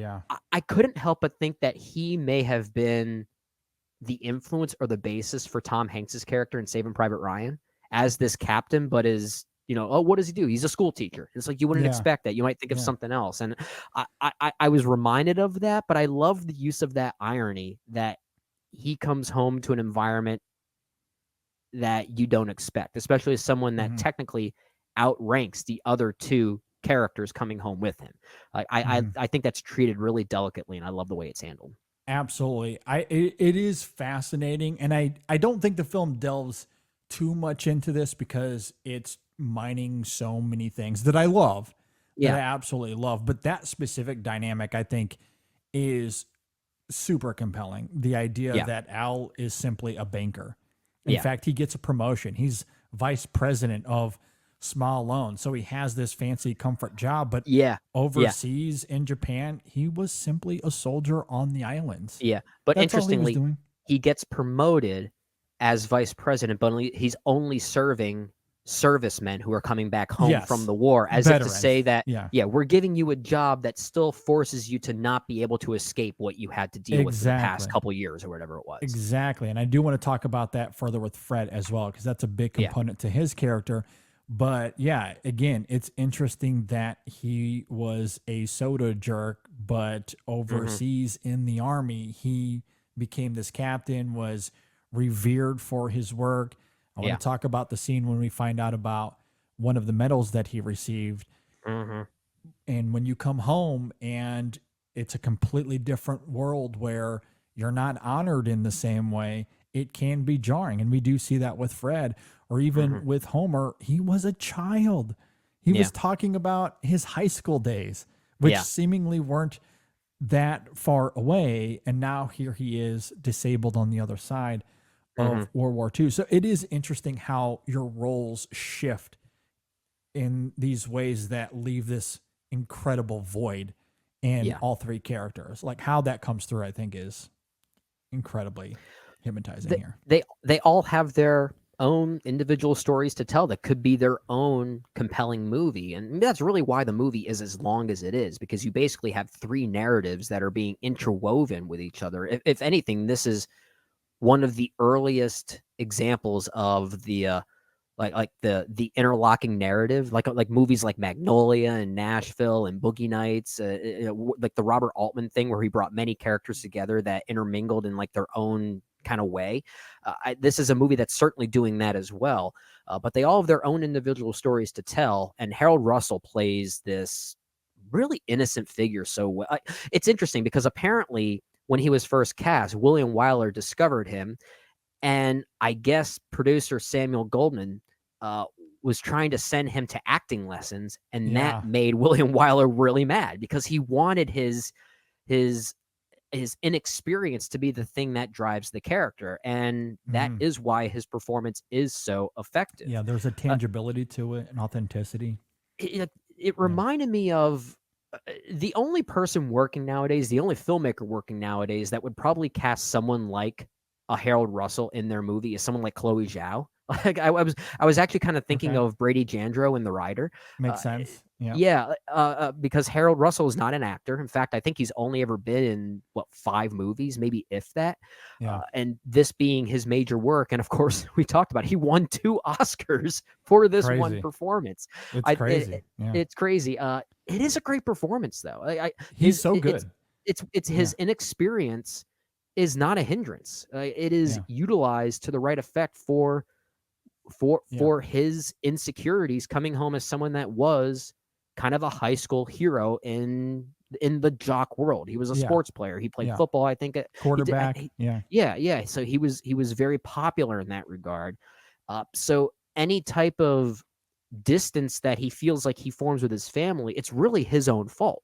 And the film is aware of that, and clearly Harold himself is aware of that, which makes it such a brave performance. It really is one of the best depictions of disability that I think we've ever seen in film. It's breathtaking. And I think what's brilliant about the performance is that you do empathize with him.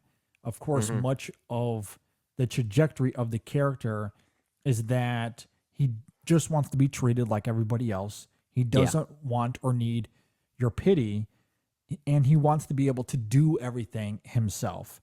Yeah. And what's great about Wyler's direction in that regard is that there are moments here. In fact, several, 3, 4, 5, 6 different moments in this film where Wyler simply takes a step back, lets him on his own interact with the camera, letting him just do what he does with his hooks, whether it's lighting a cigarette, drinking a glass of beer, playing the piano, shooting a gun, whatever it is. Wyler just simply steps back, captures it all in camera, and lets him demonstrate that his disability doesn't have to diminish his life. Right.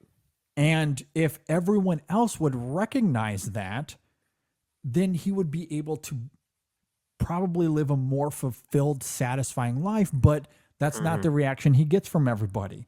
They all want to pity him. They're heartbroken for him. And to a degree, that is the human response to have. I think that's what's interesting about the irony of who he was in high school. And there is that shot of him reflecting on his glory days. And you see in camera pictures hanging on the wall of him, with the football, and he's about to throw it, or playing basketball, where your hands are so important. Especially if you're a quarterback in football, your hands are so important. Kind of need to those. That position. Yeah. So there is a tragic irony there. However, he doesn't want to be defined by what was taken from him when he's still as capable now as he was before, aside from a few things here and there. Maybe we can talk about the scene at the end of the film when he's having that great conversation with Wilma. But the way the waterworks scene for me.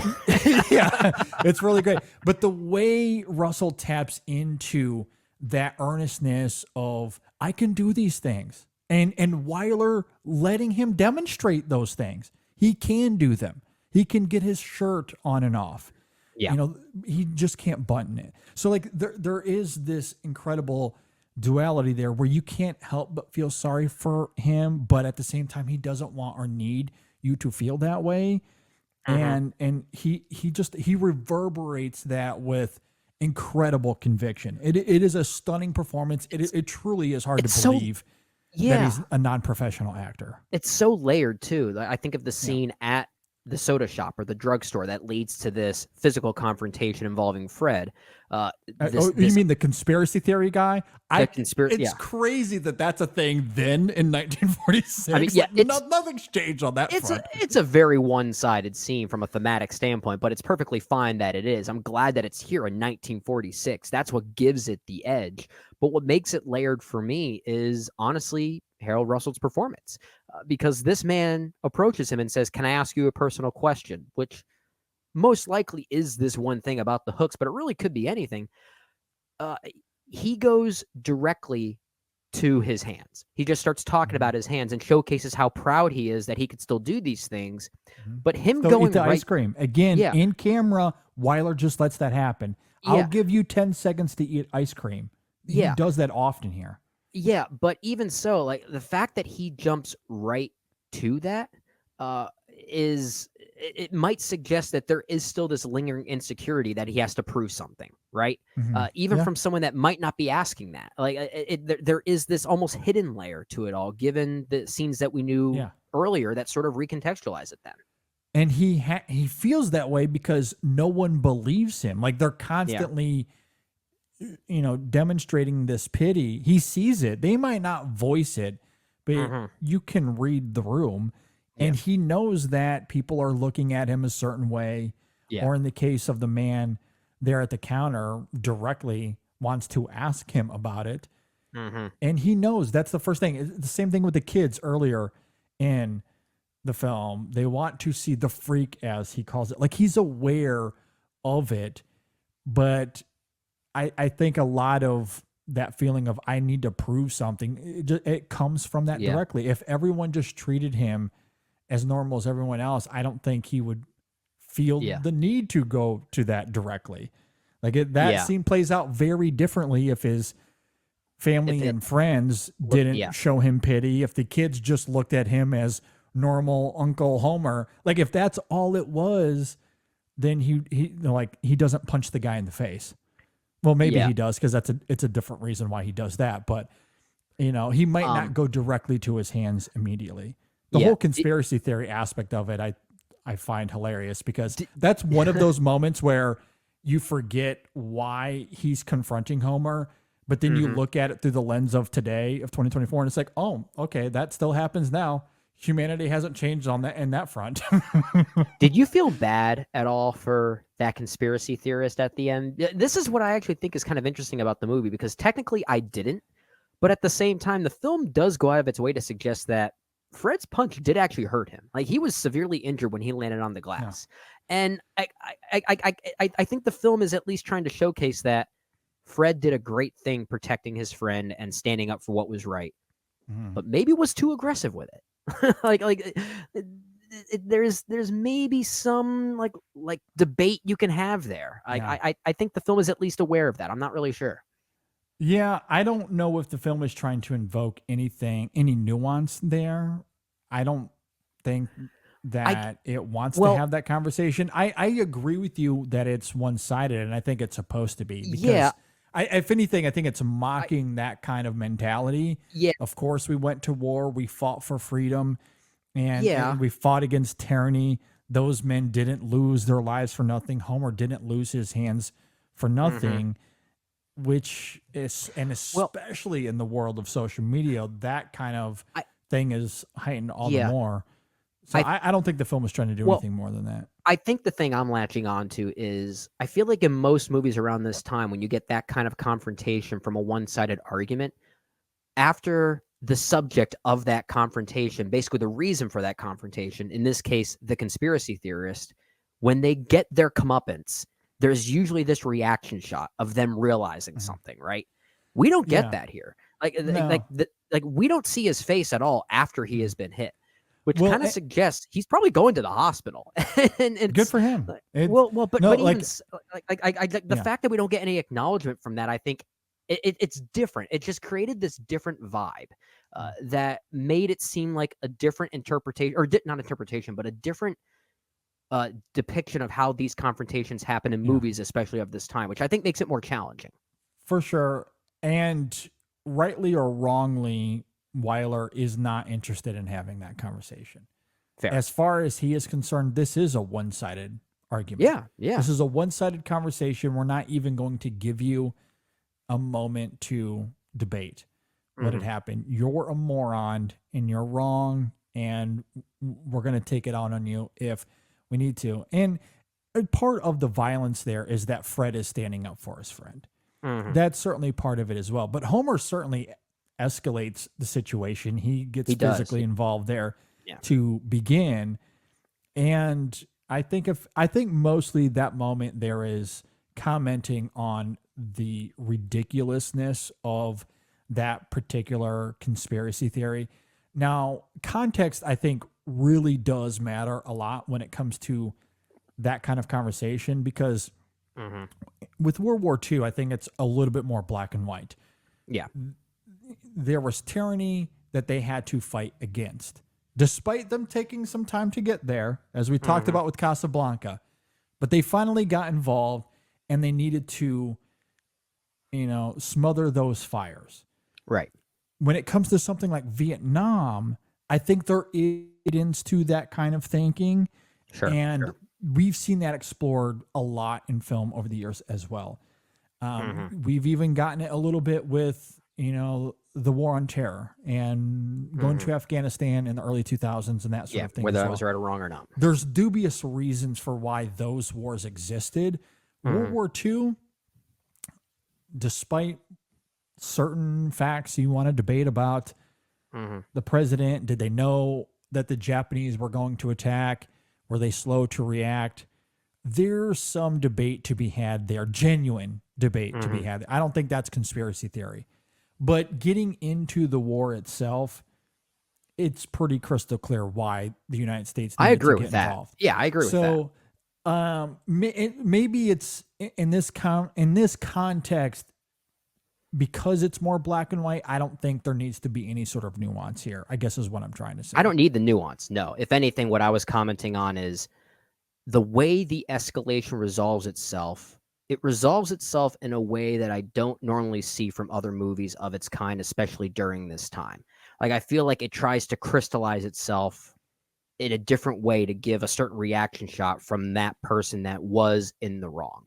And we don't get that here. Yeah. Like, there's something incomplete about it, which I thought They was knock kind him of out interesting. and leave him. Yeah, like just like that, just shock and awe is basically what it was. Yeah.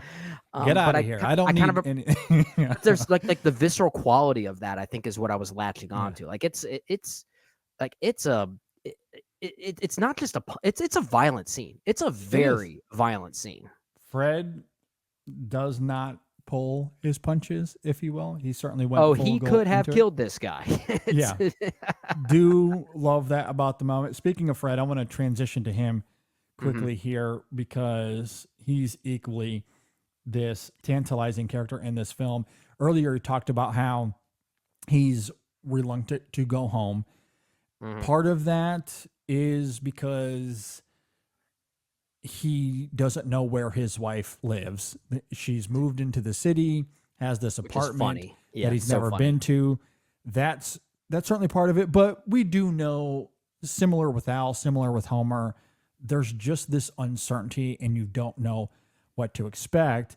Right. Eventually, Fred does reunite with his wife, but it doesn't take long for him to realize that she really just loved him for his military money and the war medals that he received. One of the more striking scenes in this film is when Marie tells Fred, you know, the war is over. You won't get any place till you stop thinking about it. Come on, snap out of it. Oh my God. That's an incredible line of dialogue because PTSD would not become a medical diagnosis until 1980. Right. 1980, decades after this film comes out, and yet it recognizes that something was wrong with a lot of the soldiers that came home, Right. which included things such as nightmares, as Fred experiences here, struggles with vices, as we talked about earlier with Al, and how that comes through in the character, I think is really enthralling. There's another heartbreaking moment when Fred comes home and Marie tells him that they're going out to dinner, but she desperately wants him to wear his uniform. And when he does, she says, now you look like yourself. And you just get this look of total despondency. It's incredible how his mood, his tone just completely shifts in an instant. And it's similar to what you were talking about with Al and getting this promotion, even though he's only there to work with veterans. So there's this level of, I can't escape this. That's another one of those moments in the film, but with Fred this time.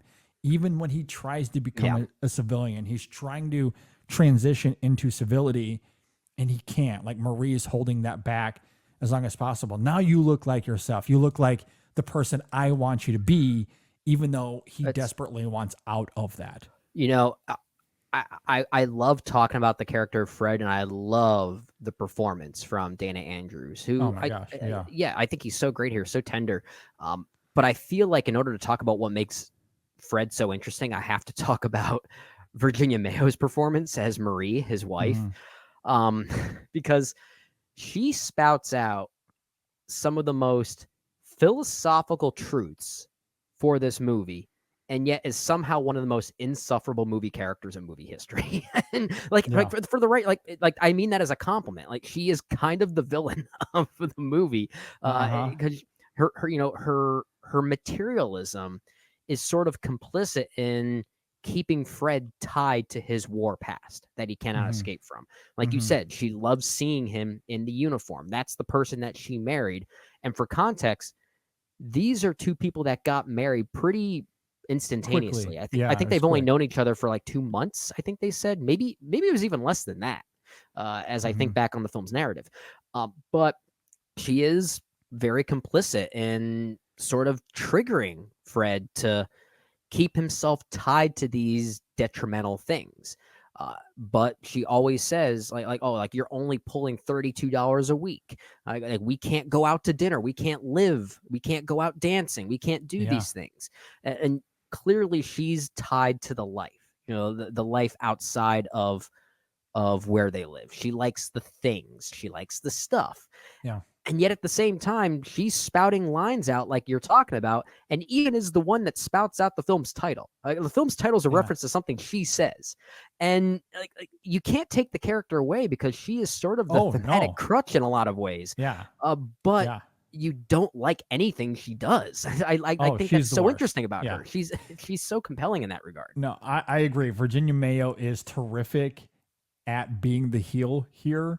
And completely disconnected from Fred. And certainly a lot of it circles back to what you noted. We find out that they only knew each other for a month, maybe 2. They get married, which, as we saw in Mrs. Miniver, it happened. That happened quite often. That was a thing. That was certainly a thing. And there is a heartbreaking irony because another moment in the film when he first comes home and she's excited to see him there and they reunite. And he shows her this picture of her that he had on the plane on all of his missions that other members of his crew would certainly tease him about. Yeah. And it became this photo of hope for him, as you saw with a lot of soldiers do in World War II. They would have pictures of their loved ones close to them to look at during the war as a coping mechanism. And Fred had her there. So in a lot of ways, she was the one who got him through the war, despite these harrowing circumstances he went through, only to come home and her to not care about any of that, to have no emotional nuance to her whatsoever. All she cares about is his money, his $400 a month or whatever it was, and the medals. He comes home, he looks great in the captain's uniform and has all of these ribbons, and it became a source of pride for her. But for Fred, it was just a reminder of the horror that he had experienced. And she was an enabler for sure. She was absolutely an enabler. I mean, one of the more striking scenes of the film as well, and I believe you mentioned it earlier in this conversation, was that moment of Peggy and Marie in the ladies' room at the club, and you hear her, Marie specifically, reveal all of this to Peggy, this superficiality that defines the character, and how that sparks something in Peggy, which I absolutely want to get to here in a moment. This is your Avengers moment. I know. I do love that about the character, because it is in contrast to a lot of the other characters. I hate the character, and I love that I hate the character. Oh, for sure. Absolutely. But like I said before, like she does spout out some philosophical truths that don't necessarily make the character more nuanced or layered, but it makes her more interesting, right? Like she's not just your run-of-the-mill villain in a lot of ways, even though she kind of narratively is. But the way that Fred and his relationship unravels with her because of that is what makes it interesting. And then how that basically gives Peggy this this specific goal that normally I would not cheer on in a movie, right? Like what she said she's going to do, and the film acknowledges it later on, so I give the film respect for this as well. But what she says she's going to do, and I'll let you speak to this, it's not something I usually like to see in a movie because I don't approve of that. And yet somehow it works simply because Marie is so insufferable that you have no choice but to root for Peggy in this moment. Yes. Oh my gosh. Before I get to it real quick, because as you were talking there, you sparked something that I want to bounce off of.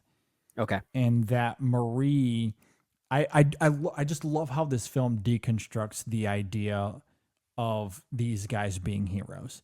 Yeah.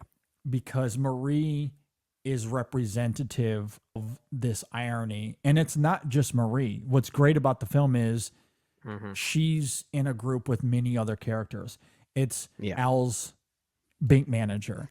It's the capitalistic representation of the drugstore, and you have the manager of that. There's the floor manager as well. Yeah. These characters are symbolic of this ignorance of what these guys went through.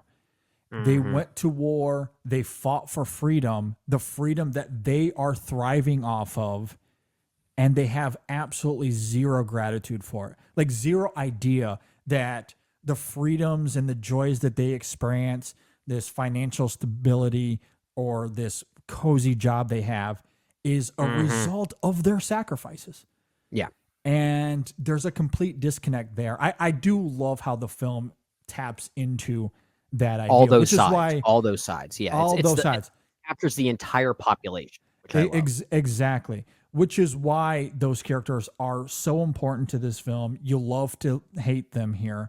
Marie being the most prominent one for sure, because there is this romantic triangle that starts to form here. And you love the contrast between Peggy and Marie, all the way down to even the way they look, where Marie has this conventional beauty to her. She wears a lot of makeup, has the latest hairstyles. And Peggy, although I think Teresa Wright is gorgeous in her own regard. But I have a crush on Teresa Wright right now. She's fantastic. I'm willing to admit it. But yeah, you're right. She's more of a natural beauty. She has a natural beauty. Yeah. She doesn't wear makeup. Her hairstyle is arguably outdated or maybe a little bit more conventional. I can't really speak to the technical terms there, but the film goes out of its way to give us a contrast in terms of beauty between those two. There is a purposeful dichotomy there. Yeah. But emotionally speaking, they might as well be on different planets, right? Because as we're talking about, Marie just simply cares about the money. There's no empathy there. Peggy is this force of empathy and grace and patience, where Fred has that nightmare in those opening scenes. She's there to comfort him. Yeah. Whereas the line of the film that just blows you away when Marie simply says, "Snap out of it." As if, sure, my PTSD gone. just like that.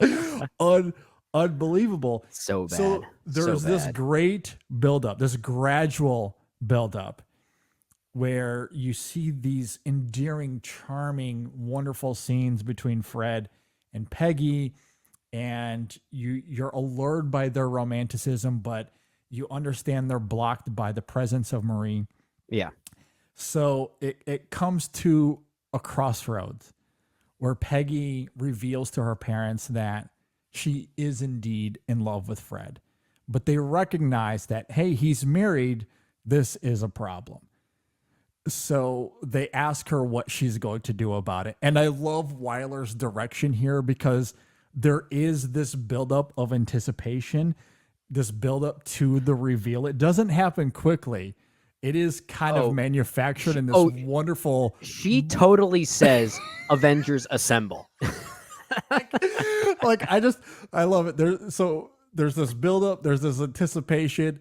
You see the back of Teresa right there, and she turns around, faces the camera, and declares vibrantly with conviction, "I'm going to break up that marriage."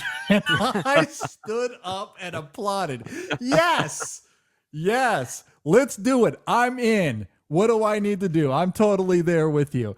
It is equivalent to Captain America picking up Thor's hammer. That's the same level of giddy that I had when she said that line. I'm going to break up that marriage. I had the same joy. Oh my! The film rightfully acknowledges later on how wrong that technically was. They do use the term homewrecker very broad, not broadly, very directly, and I appreciate that. Yeah. But at the same time, again, like, I don't like that act as depicted in movies. We sometimes see that in romantic comedies, and there's something kind of mean-spirited about that, because then someone ends up getting the short end of the stick. But when that person is someone like Marie, you're kind of okay with it. Yeah. It's the context. It's the context. Well, the context goes even further. It extends even further when you talked about the romantic tension between Fred and Peggy. I think about their interaction that they quickly have at the drugstore, where she has this initial form of confusion when he's talking to her like a customer, and then secretly says, "I'm not allowed to talk to people outside of work. Like you have to be a customer."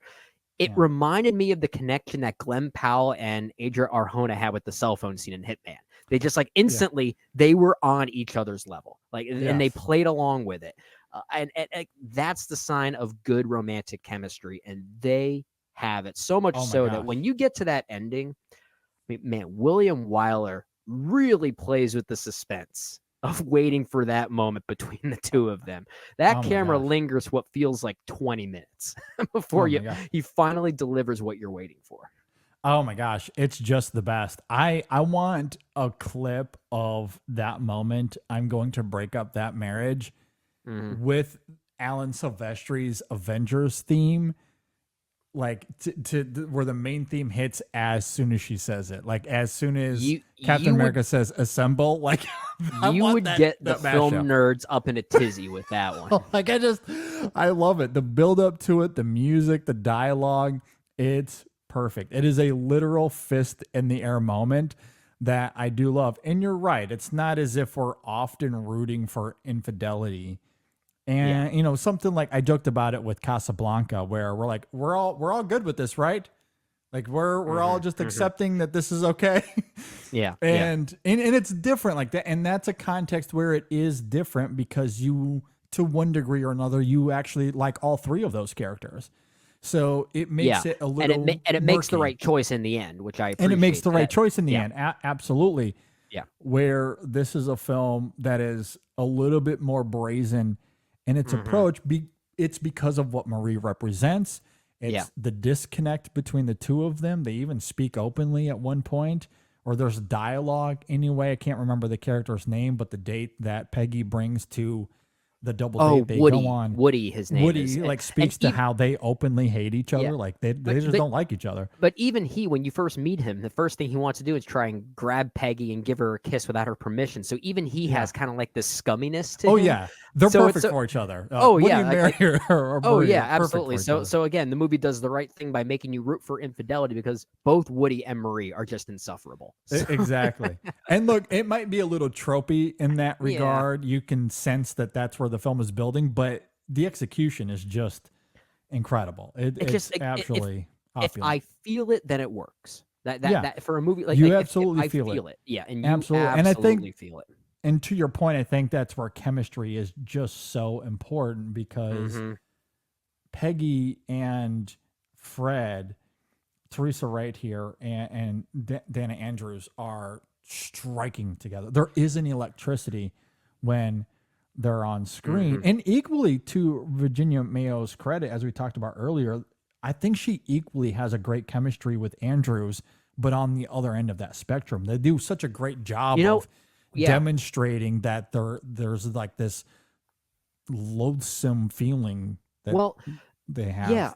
That is there, which is what makes the relationship so interesting because there is kind of this arc, this trajectory of sorts. Because when we first see them together, we fully buy that at some point in their relationship, they did genuinely have feelings for each other, like positive feelings.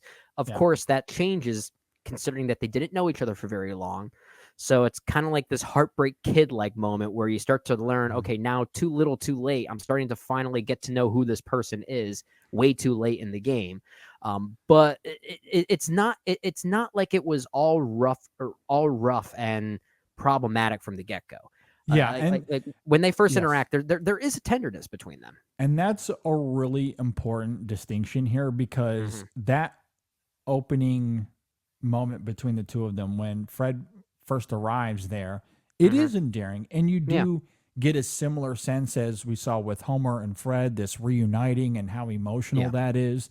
Yeah. And I agree. There's a genuine earnestness to those sequences. It's not until she's like snap out of it. Yeah. And she's disregarding his own turmoil and the trauma that he's experiencing. Whereas with Peggy, it was the antithesis. Obviously, he felt her love and her graciousness and the empathy that she showed him. He really did feel that. And it makes you wonder that if Marie regurgitated those same acts, would this have played out differently? And the answer might have been yes. Yeah. If she was also kind and gracious and loving and, oh, it's okay, the money's not a big deal.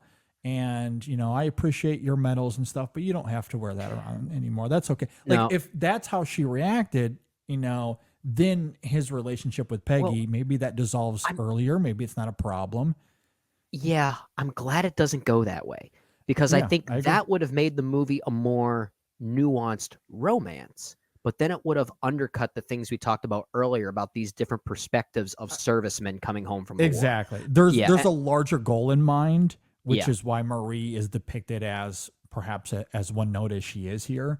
Yeah, Um, but you need that. and I You love need that. that. You Yeah. need that absolutely, because the film ultimately isn't trying to give us the most nuanced of, you know, romantic triangles we've ever seen. It does Right. have larger goals in If mind. I that agree was with its you. goal, then it would be a problem. If this wasn't ultimately a post-war experience, but it Exactly. is. That is its priority. Exactly. So to have that 100%. yeah, Yeah, and totally agree. that's why I love the villainry of Marie.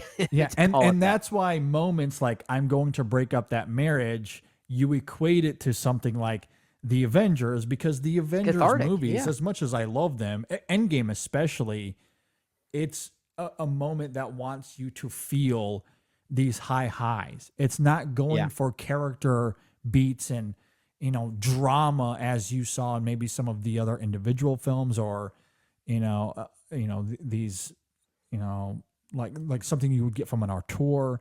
Like it's supposed to be fun. Like Avengers Endgame is this high, it's fun, it's all these characters coming together. Yeah. Let's have a great time. And that moment, or that specific dynamic anyway, I think is going for something kind of similar. Yeah, of course, we got to give Virginia Mayo credit for basically giving us the first cinematic version of Thanos now. Oh, yeah. It's great. She's And apparently very, she had to fight for this role. If I'm not mistaken, if that's the case, I'm glad she won that argument then. oh, I agree. Yeah. Yeah. I'm going to break up that marriage is, I don't know if there'll be another moment, like individual moment, that eclipses that for me, at least with From the this 40s. era, from Yeah, this from era. this era. Like, as we go, because Yeah, it's so I good. think it's not just because of that moment. I think just in general, Teresa Wright might give my favorite performance in the movie, and sadly, she wasn't one of them that was nominated. It was obviously, we talked about Harold Russell, who is transcendent Mhm. here, and then it was also Frederick March who was nominated here. I think they were the only Yeah. two acting noms that this movie received, but there is something so hypnotic and captivating about Teresa Wright's presence here, and I sensed agree. it as well in Mrs. Miniver. I loved her performance in that movie. I didn't necessarily love what they did with the character by the end, as we talked about. I felt like she kind of turned more into an object for some overarching theme that felt kind of tagged on by the end. Yeah. But I love this performance. It's the way she looks at not just Fred, but everyone else around her. She barely speaks at times, Mhm. and I feel like she says the most words in a scene when she's not even talking. She has a great hypnotic capability in that regard. I agree. It's absolutely fantastic. She gives one of the best performances of the film for me as well.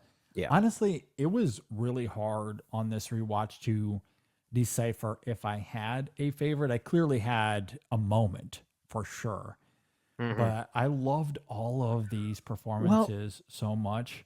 I mean, the best that- thing about an ensemble film like this is you can latch on to different stories with each rewatch and kind of get a different experience every time. So in a way, it almost feels like a new movie every time you go and revisit it. So at this point now, I'm latching on to Teresa Wright and that beautiful hypnotic quality that she has. Yeah. But I give this movie a rewatch, I might latch on to Frederick March a little bit more and his own insecurities by the fact that he is a father coming home from the war. He's actually older than the other men that came home with him, Yeah. and he addresses that. And Yeah. that age is something that triggers his vice of alcoholism even more. Like I might latch on to that a little bit more, maybe if I watch this movie 10 years from now or something. Sure. Like the movie has an ability to give you different avenues that you can prioritize without undercutting what's underneath it. A great movie has that ability. I agree. I love those characteristics about Al as well. And I think what's great about this film too is that where it might lack nuance in terms of, oh, we're really going to dig into this love triangle and give teeth to the drama. Yeah. It doesn't have that, but I do love that it makes up for that with other dynamics that come into play. Because, you know, for example, what I'm thinking of specifically here, you know, we were talking about the I'm going to break up that marriage moment, which is great, sensational, fist in the air. I loved it. However, that is immediately followed by this moment that Peggy has with her parents, where she claims, you don't understand where I'm coming from. You guys, like, your story is so different than mine. You guys had it much easier than me. And her mother rebuttals with something like, oh yeah, we've had it real easy. You know, let's forget the moments where we completely hated each other. Yeah. And we had to fall in love with each other time and time and time again. And she goes on to articulate that, yes, the relationship has been volatile, that it has been rocky at times. Like, that moment I think is really great, especially as her mom is comforting her, empathizes, understands the emotional turmoil she might be feeling and experiencing, because she has been there. And that's such a great moment that kind of undermines the electricity of I'm going to break up that marriage. It does ground it a little bit. And I love that the film is able to still give it texture, because not only does it ground Peggy in that moment, but it also speaks to Al and his relationship with his wife in a way that we didn't really know before. So the film kind of got to very have its cake and eat revealing it too. Yeah, and Millie, played by Myrna Loy here, another great performance. We haven't really talked much about her yet. Arguably the strongest, emotionally strongest character in the movie. The way that she keeps literal tallies on her husband and his alcoholism. The way that William Wyler adds some really clever insert shots that really define these character arcs and their traits even further, of Millie keeping a literal tally on her table of each shot that her husband is taking while they're on this like this business dinner that he has to give a speech for. And then her reaction shots after that, like, that's really clever filmmaking, very subtle, but really clever stuff. And that little things like that do add to the character. Oh, I agree. I mean, the direction by Wyler and the cinematography here, I think, is actually quite formidable, because, you know, I talked about earlier where Homer, like, he just lets Russell act in front of the camera quietly, pragmatically, just lets him demonstrate his usefulness with these hooks. Or there's something like what you're talking about there. Another shot I think of as well is with Fred at the end of the film, when he's in that plane, like he's in the nose of the plane, and there's no dialogue there. It's just Fred sitting there, and it's as if for the first time in this entire movie, that it's 3 hours long and we're near the backstretch of it, it's the first time Fred felt as if he was home after coming home, sitting in the nose of that plane at that graveyard. And it just lingers there. Like, you just get a shot of him in that nose. And I kind of love how it kind of closes in and then it kind of tilts up, and you just kind of get that shot of Fred there reflecting and almost giving us this comfortability we never had really seen from him previously. Incredible moment. Well, yeah, which is the way his character crystallizes in the work he's able to get after that, I think makes a lot of sense, because it keeps him tied to the past, but still gives him that ability to move on, as if he's not trying to completely separate himself from it. He takes what he learned from that time at the war and uses it for something new that's still somewhat related to it. Which is Al. That's also Al's trajectory here too. Very true. We didn't really get into those specifics as much, but part of his speech and that drunken escapade there at that celebration or whatever is him antagonistically to his bosses anyway, going, no, I'm going to give out these loans to these veterans because Even I if they believe don't in have them. the collateral. Yeah. Even if they don't have the collateral, because I believe in them. So it's a way for him to give back and to wrestle with his past while moving forward. Like that's his version of it. And Yeah. as you articulated there with Fred, that becomes his version. Otherwise, they go in this downward spiral and things get worse. And of course, yeah, for Homer, it's getting married. That's Yeah. his way of doing that. So yeah. man, Good this movie's movie. awesome. Great I love movie. it. I love it so much. I think this. I think it's a 5-star movie on Letterboxd for me. I think I like it that much. Yeah, looking at my letterbox from 2018, I gave it 4.5. And I think I'm with you. I'm at 5. My only criticism, and this is really more of a nitpick than I'm anything curious else. if it's the same thing as mine because I have one minor criticism as well. Yeah, my only minor thing here is I do think Homer gets lost in the middle. Okay, that's not what I was going to say. Yeah, there's a good chunk of this movie, a significant chunk, I should say, rather, where he is out of the picture, where it goes back and forth between Al and Fred. And so he does disappear. So in terms of balancing, of the three, it's not equal measure. That doesn't diminish the film though for me, because I think it needed to put some more weight on the other two, given its broader post-America ideas it wants to explore here. And there's a little less with Homer, and you also you kind of tiptoe around the risk of becoming redundant in terms of well, that's the thing. His is more. I don't want to say say his is obvious, but his is more direct, and I think that directness allows you to take a bit of a step back, let it linger, let it pause, and because it is so effective in that directness, it kind of lingers like this ghost. His character kind of does, and you wait for him to come back. So it's almost like he's still present in a weird way, and I think that's also a credit to Harold Russell's performance too. Yeah, that would be my only nitpick. And that's why it's ultimately a nitpick, because I understand the broader goals in mind, even if for a good chunk he just disappears. I think my only nitpick, and I'll bring this up as a question for you. Do you think that Al even needed to have a son in this movie? That's also interesting because he has 2 scenes here? Yeah, and then he goes off to school and you never see him again. Yeah.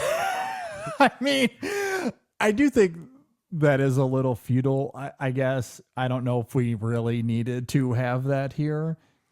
I guess and if it's anything, not like, it just... Yeah, it's not like the scenes that he has here like really offer much. I mean, he has something interesting to say when he's on screen for that one moment, but it doesn't really, I guess, spearhead a certain narrative trajectory or thematic trajectory, right? Does he even show up for the wedding at the end? I didn't see him. I didn't see him. So now, thankfully, it doesn't fall into the same problem I had with a movie like, let's say, Interstellar, where I thought, okay, there's no reason to have 2 kids. This should have just been Matthew McConaughey should have been a single dad, right?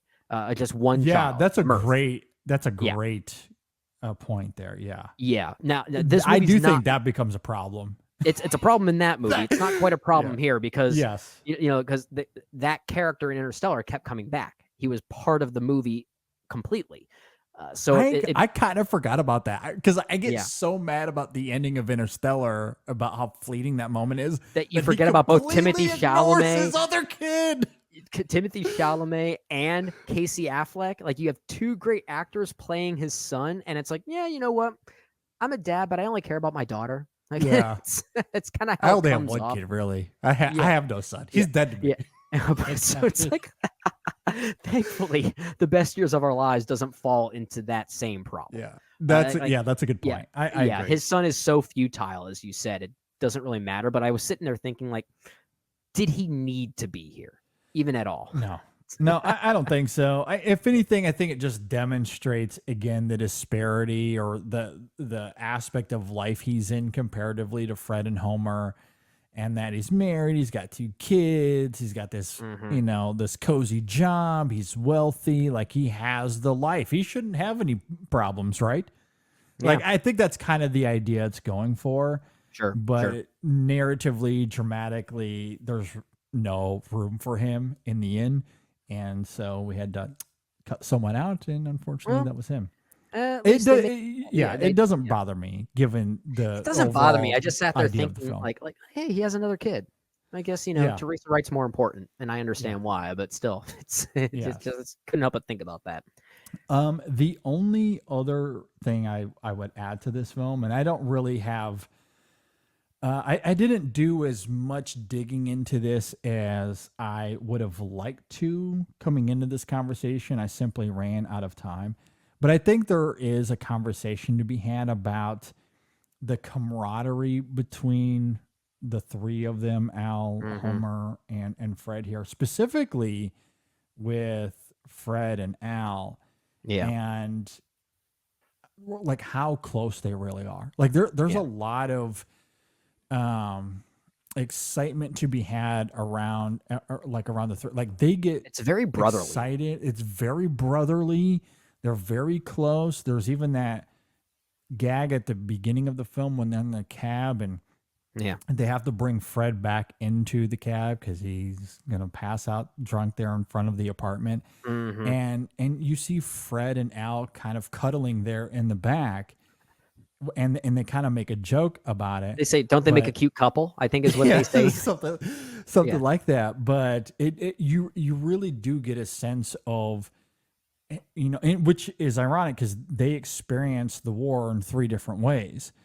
Right. And yet they come home and there's still this shared understanding of what they just experienced and what they had to go through. And it brings them together. Like, in a non-physical way though, I still think of that moment of Al at the bank talking to this other veteran. But the moment he sees Homer, he immediately jumps out of that conversation to go see Homer and wants to see him. And there's like this excitement around the three of them that just makes them act a little differently. Even going back to what we said earlier about Fred and him standing up for Homer and this guy and he's saying all of these awful things. Like, I think part of that also comes from this electricity they get just being around each other. Yeah. Would Fred have done that for a veteran that he didn't know? I don't know. Maybe not. It's hard to say. But like when they're together, it just, there's a camaraderie, a brotherly love that is sometimes even physical that I think is interesting. It's 1945, so the film doesn't push those boundaries too much, but it's there in a way I think is interesting. Yeah, it definitely, it suggests that there is, it kind of broadens what the term romantic could be, right? Like romantic doesn't necessarily mean romance all the time. Like two people can have a romantic relationship that doesn't necessarily need to devolve into romance or sexual tension, right? That camaraderie could be romantic in its own way. And I think that this film is doing a really interesting thing, sort of questioning what that label could be. At least, like, not directly. I don't know if that was even something that was on William Wyler's mind. He just wanted to showcase them as close, as brotherly, as we were talking about. But it's hard not to think of those things in a 2024 world, right? You kind of jump to these other ideals that maybe could have been on the minds of certain filmmakers way back in the golden age of Hollywood. Yeah. And it's not there, but it's also not there. That's what's kind of interesting about it. I agree. To me, it adds to the deconstructionist ethos of this film when we're talking about the greatest generation, and this is what masculinity is supposed to be. And this film comes out again in the immediacy of the war ending, and giving us depictions of these soldiers, these veterans who are vulnerable. They have vices. They're emotionally volatile. They're struggling. It's not at all the convention of what masculinity has been billed to be. Yeah, and it's not even just that they are friends. We sometimes see just that in a very high level way. Like, we believe that these three men do love each other. And that's like that is so crucial to this movie working. But for 1946 to get that direct may have been a little bit of a challenging notion, which I respect. I really do. Which is why I love that this won Best Picture. I would have been curious to stand on the streets to interview people in 1946 coming out Oh, of the yeah. theater Well, to see what they would say. It not just based won on Best it. Picture. It was a huge box office hit at the time. It Huge was hit, it, huge it was hit, it yes. was the biggest hit in the U.S. since Gone with the Wind, if I'm not mistaken. Yes, I believe that is correct. Like it was a huge success. Absolutely. So, Yeah.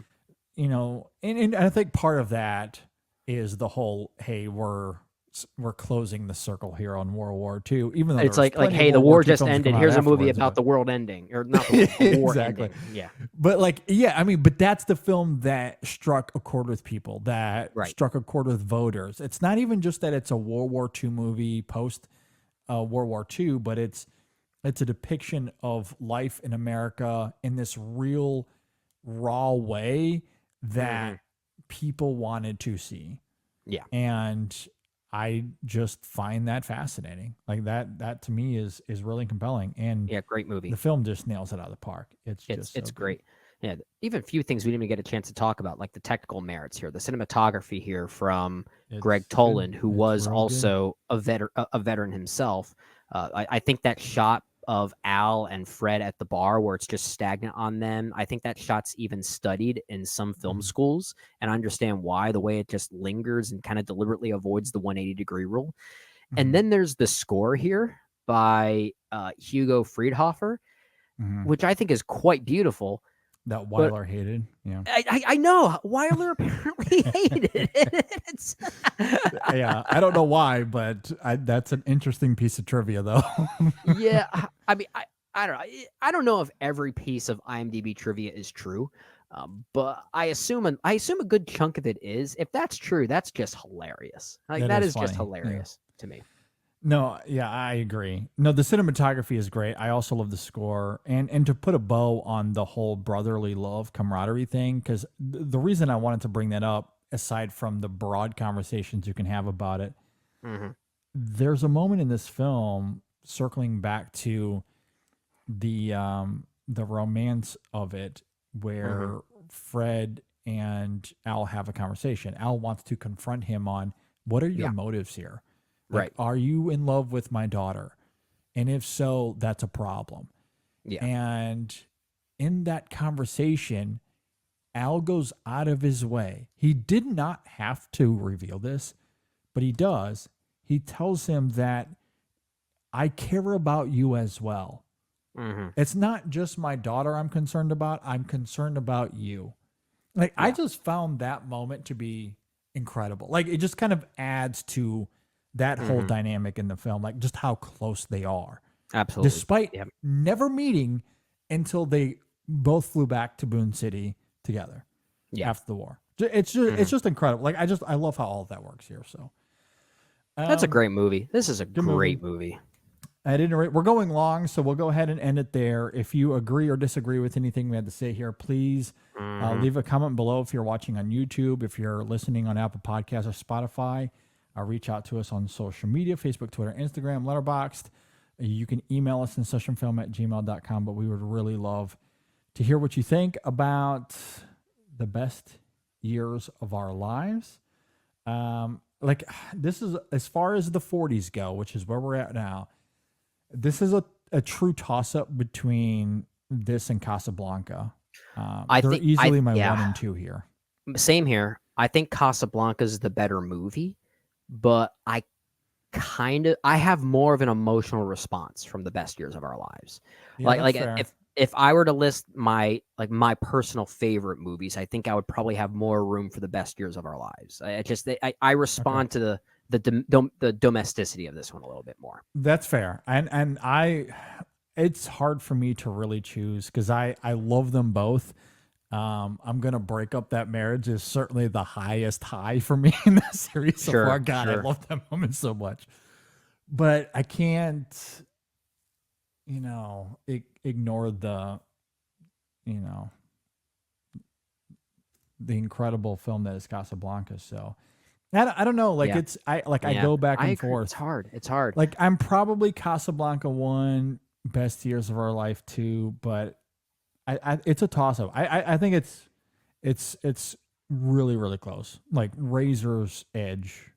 In terms Yeah, of the it margin is there. close. It's very close. And looking at the films that were also nominated this same year for 1946. Admittedly, I've only seen 2 films of the 5 that were nominated. I have not seen Henry V, Razor's Edge, and The Yearling, but I have seen It's a Wonderful Life, and that's a great movie as well.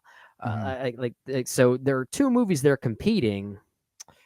I mean, I don't know if the other films are as good as these 2. Most likely they might not be, because that's just how the law of demand works. Yeah.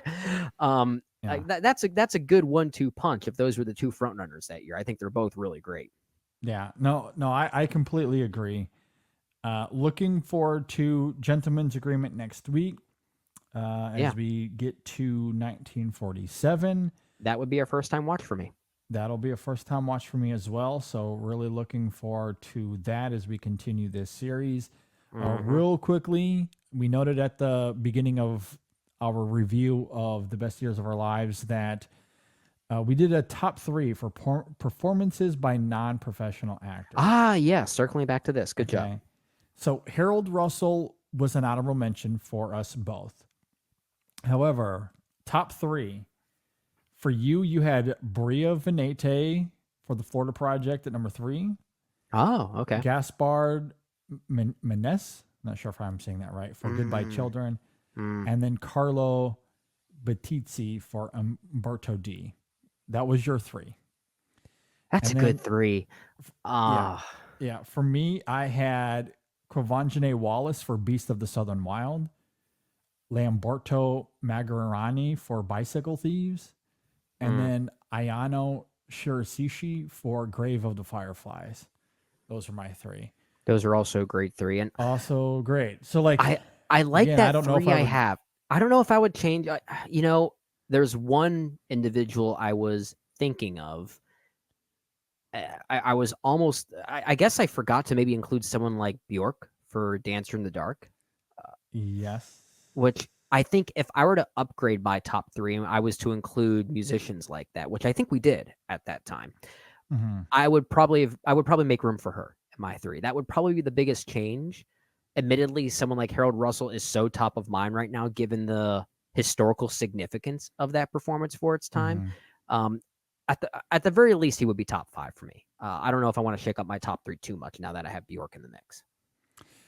Yeah, no, I think that's very fair. I would really have to wrestle with this to know if I'm going to change my list at all, because I do really love those 3. Yeah. There are certainly a few more I would throw in here. It's also interesting because I'm looking at this list, and some of our honorable mentions at the time, you could label them as non-professional actors, but by today's standards, we've seen them in several more films, and I would say are more on the professional side, which is kind of They've funny. evolved. They've evolved. Yeah. This is definitely a time capsule list. Yes. It's 100% a time capsule list. Yeah. Especially with the honorable mentions. But well, sadly, Bria Venete didn't fall into that category. Yes. Yeah. So I think we've only seen her in that in the Florida Project. At least I've only seen her in the Florida Project. I think she's done a few small things. Yeah, you might be right. I haven't seen those, small though. B-movie kind of stuff, but nothing major for sure. Gotcha. Okay. At any rate, Harold Russell, deserving of his Oscars. I'm very glad that he won. Same here. Awesome movie, deserving of Best Picture. Looking forward to next week. Before we get out of here, a couple of quick plugs. So stay tuned for our reviews this week. We, of course, have Bad Boys Ride or Die coming up very soon. We have a great guest lined up for that. And then we're also going to do a review of Evil Does Not Exist, which is a film that I'm still trying to wrap my head around, but I'm very excited for it. That's a film that is, like maybe 90 minutes, 100 minutes, and yet has like everything to say. Yeah, it's wild. Yeah, no, I very much look forward to getting into that. We have reviews up now for Hitman, which just came out on Netflix. So if you want to check that out, I urge you to do so. We have a review for Babes that I urge you to go and check out as well. Want to plug Women in Session. Jaylon and Kristen had an awesome conversation on River Phoenix on their latest episode. As we're recording this, by the time this episode goes out live, a new Women in Session should be out or will be coming out soon. But the latest one they recorded last week was awesome on River Phoenix. So please go and check that out. And there's a new Chasing the Gold. Shadon sat down with Hector, who was a writer for us over at the Cannes Film Festival. He covered Cannes for us this year. He did a fantastic job. Love that the work he did on Love the website. the work he did. So good. So good. Glad to have him on board for that. Absolutely. And it was great to hear him talk about his experiences there in part 1. They're going to do a part 2 coming out soon where that's good. We'll talk more about his journey there. As I noted earlier, please follow us on social media. Email us InSessionFilm@gmail.com. Leave us reviews on Apple Podcasts, Spotify. Of course, subscribe to the YouTube channel if you're watching us here on YouTube. Subscribe, like, all that fun jazz. Brendan, any final thoughts before we get out of here? It was the best podcast of our lives. I said that earlier. I think this was the best podcast of our lives. Don't you think? This was one of our best episodes. This was a good one. Because we fought about Alien before we agreed universally on another movie. Yeah. No, I think what was really great about this conversation, because, things are going to shift gears a little bit as we go forward in this series. But it was really interesting to start off in the early 40s as the war was coming around and talking about the film the way we did, and then kind of crystallizing that portion of history in terms of Oscars and Best Picture winners with the best years of our lives and giving us that depiction of post-war America. Like it was so much fun. It's so much just fun to build to it to this point. It's going to make it interesting when we go to some of these other decades if we're able to pinpoint like another thematic narrative that surrounds those winners, like another like some type of like thing that defines it. In this case, being World War II. Well, the 50s have their own thing that was like, oh, like these movies are a response to blank. It's like there's something like that. Perhaps. No, I don't know if it'll have quite the same effect. I mean, it might. Because it's not like World War II. I don't know if it'll be as literal as it was here. Yeah, no, it's just interesting to see how the world, including art and film, collectively unified in a way, and really wanted to speak to the urgency of the time. And of course, that came through in terms of Best Picture winners of that time. So, I'm sure there'll be another thematic through line somewhere. We'll see. We'll find it. We'll find it. That'll be the investigative work from us. Exactly. At any rate, thanks for listening, everybody. Thanks for watching. Sorry for going long here, but we'll see you next time on the InSession Film Podcast.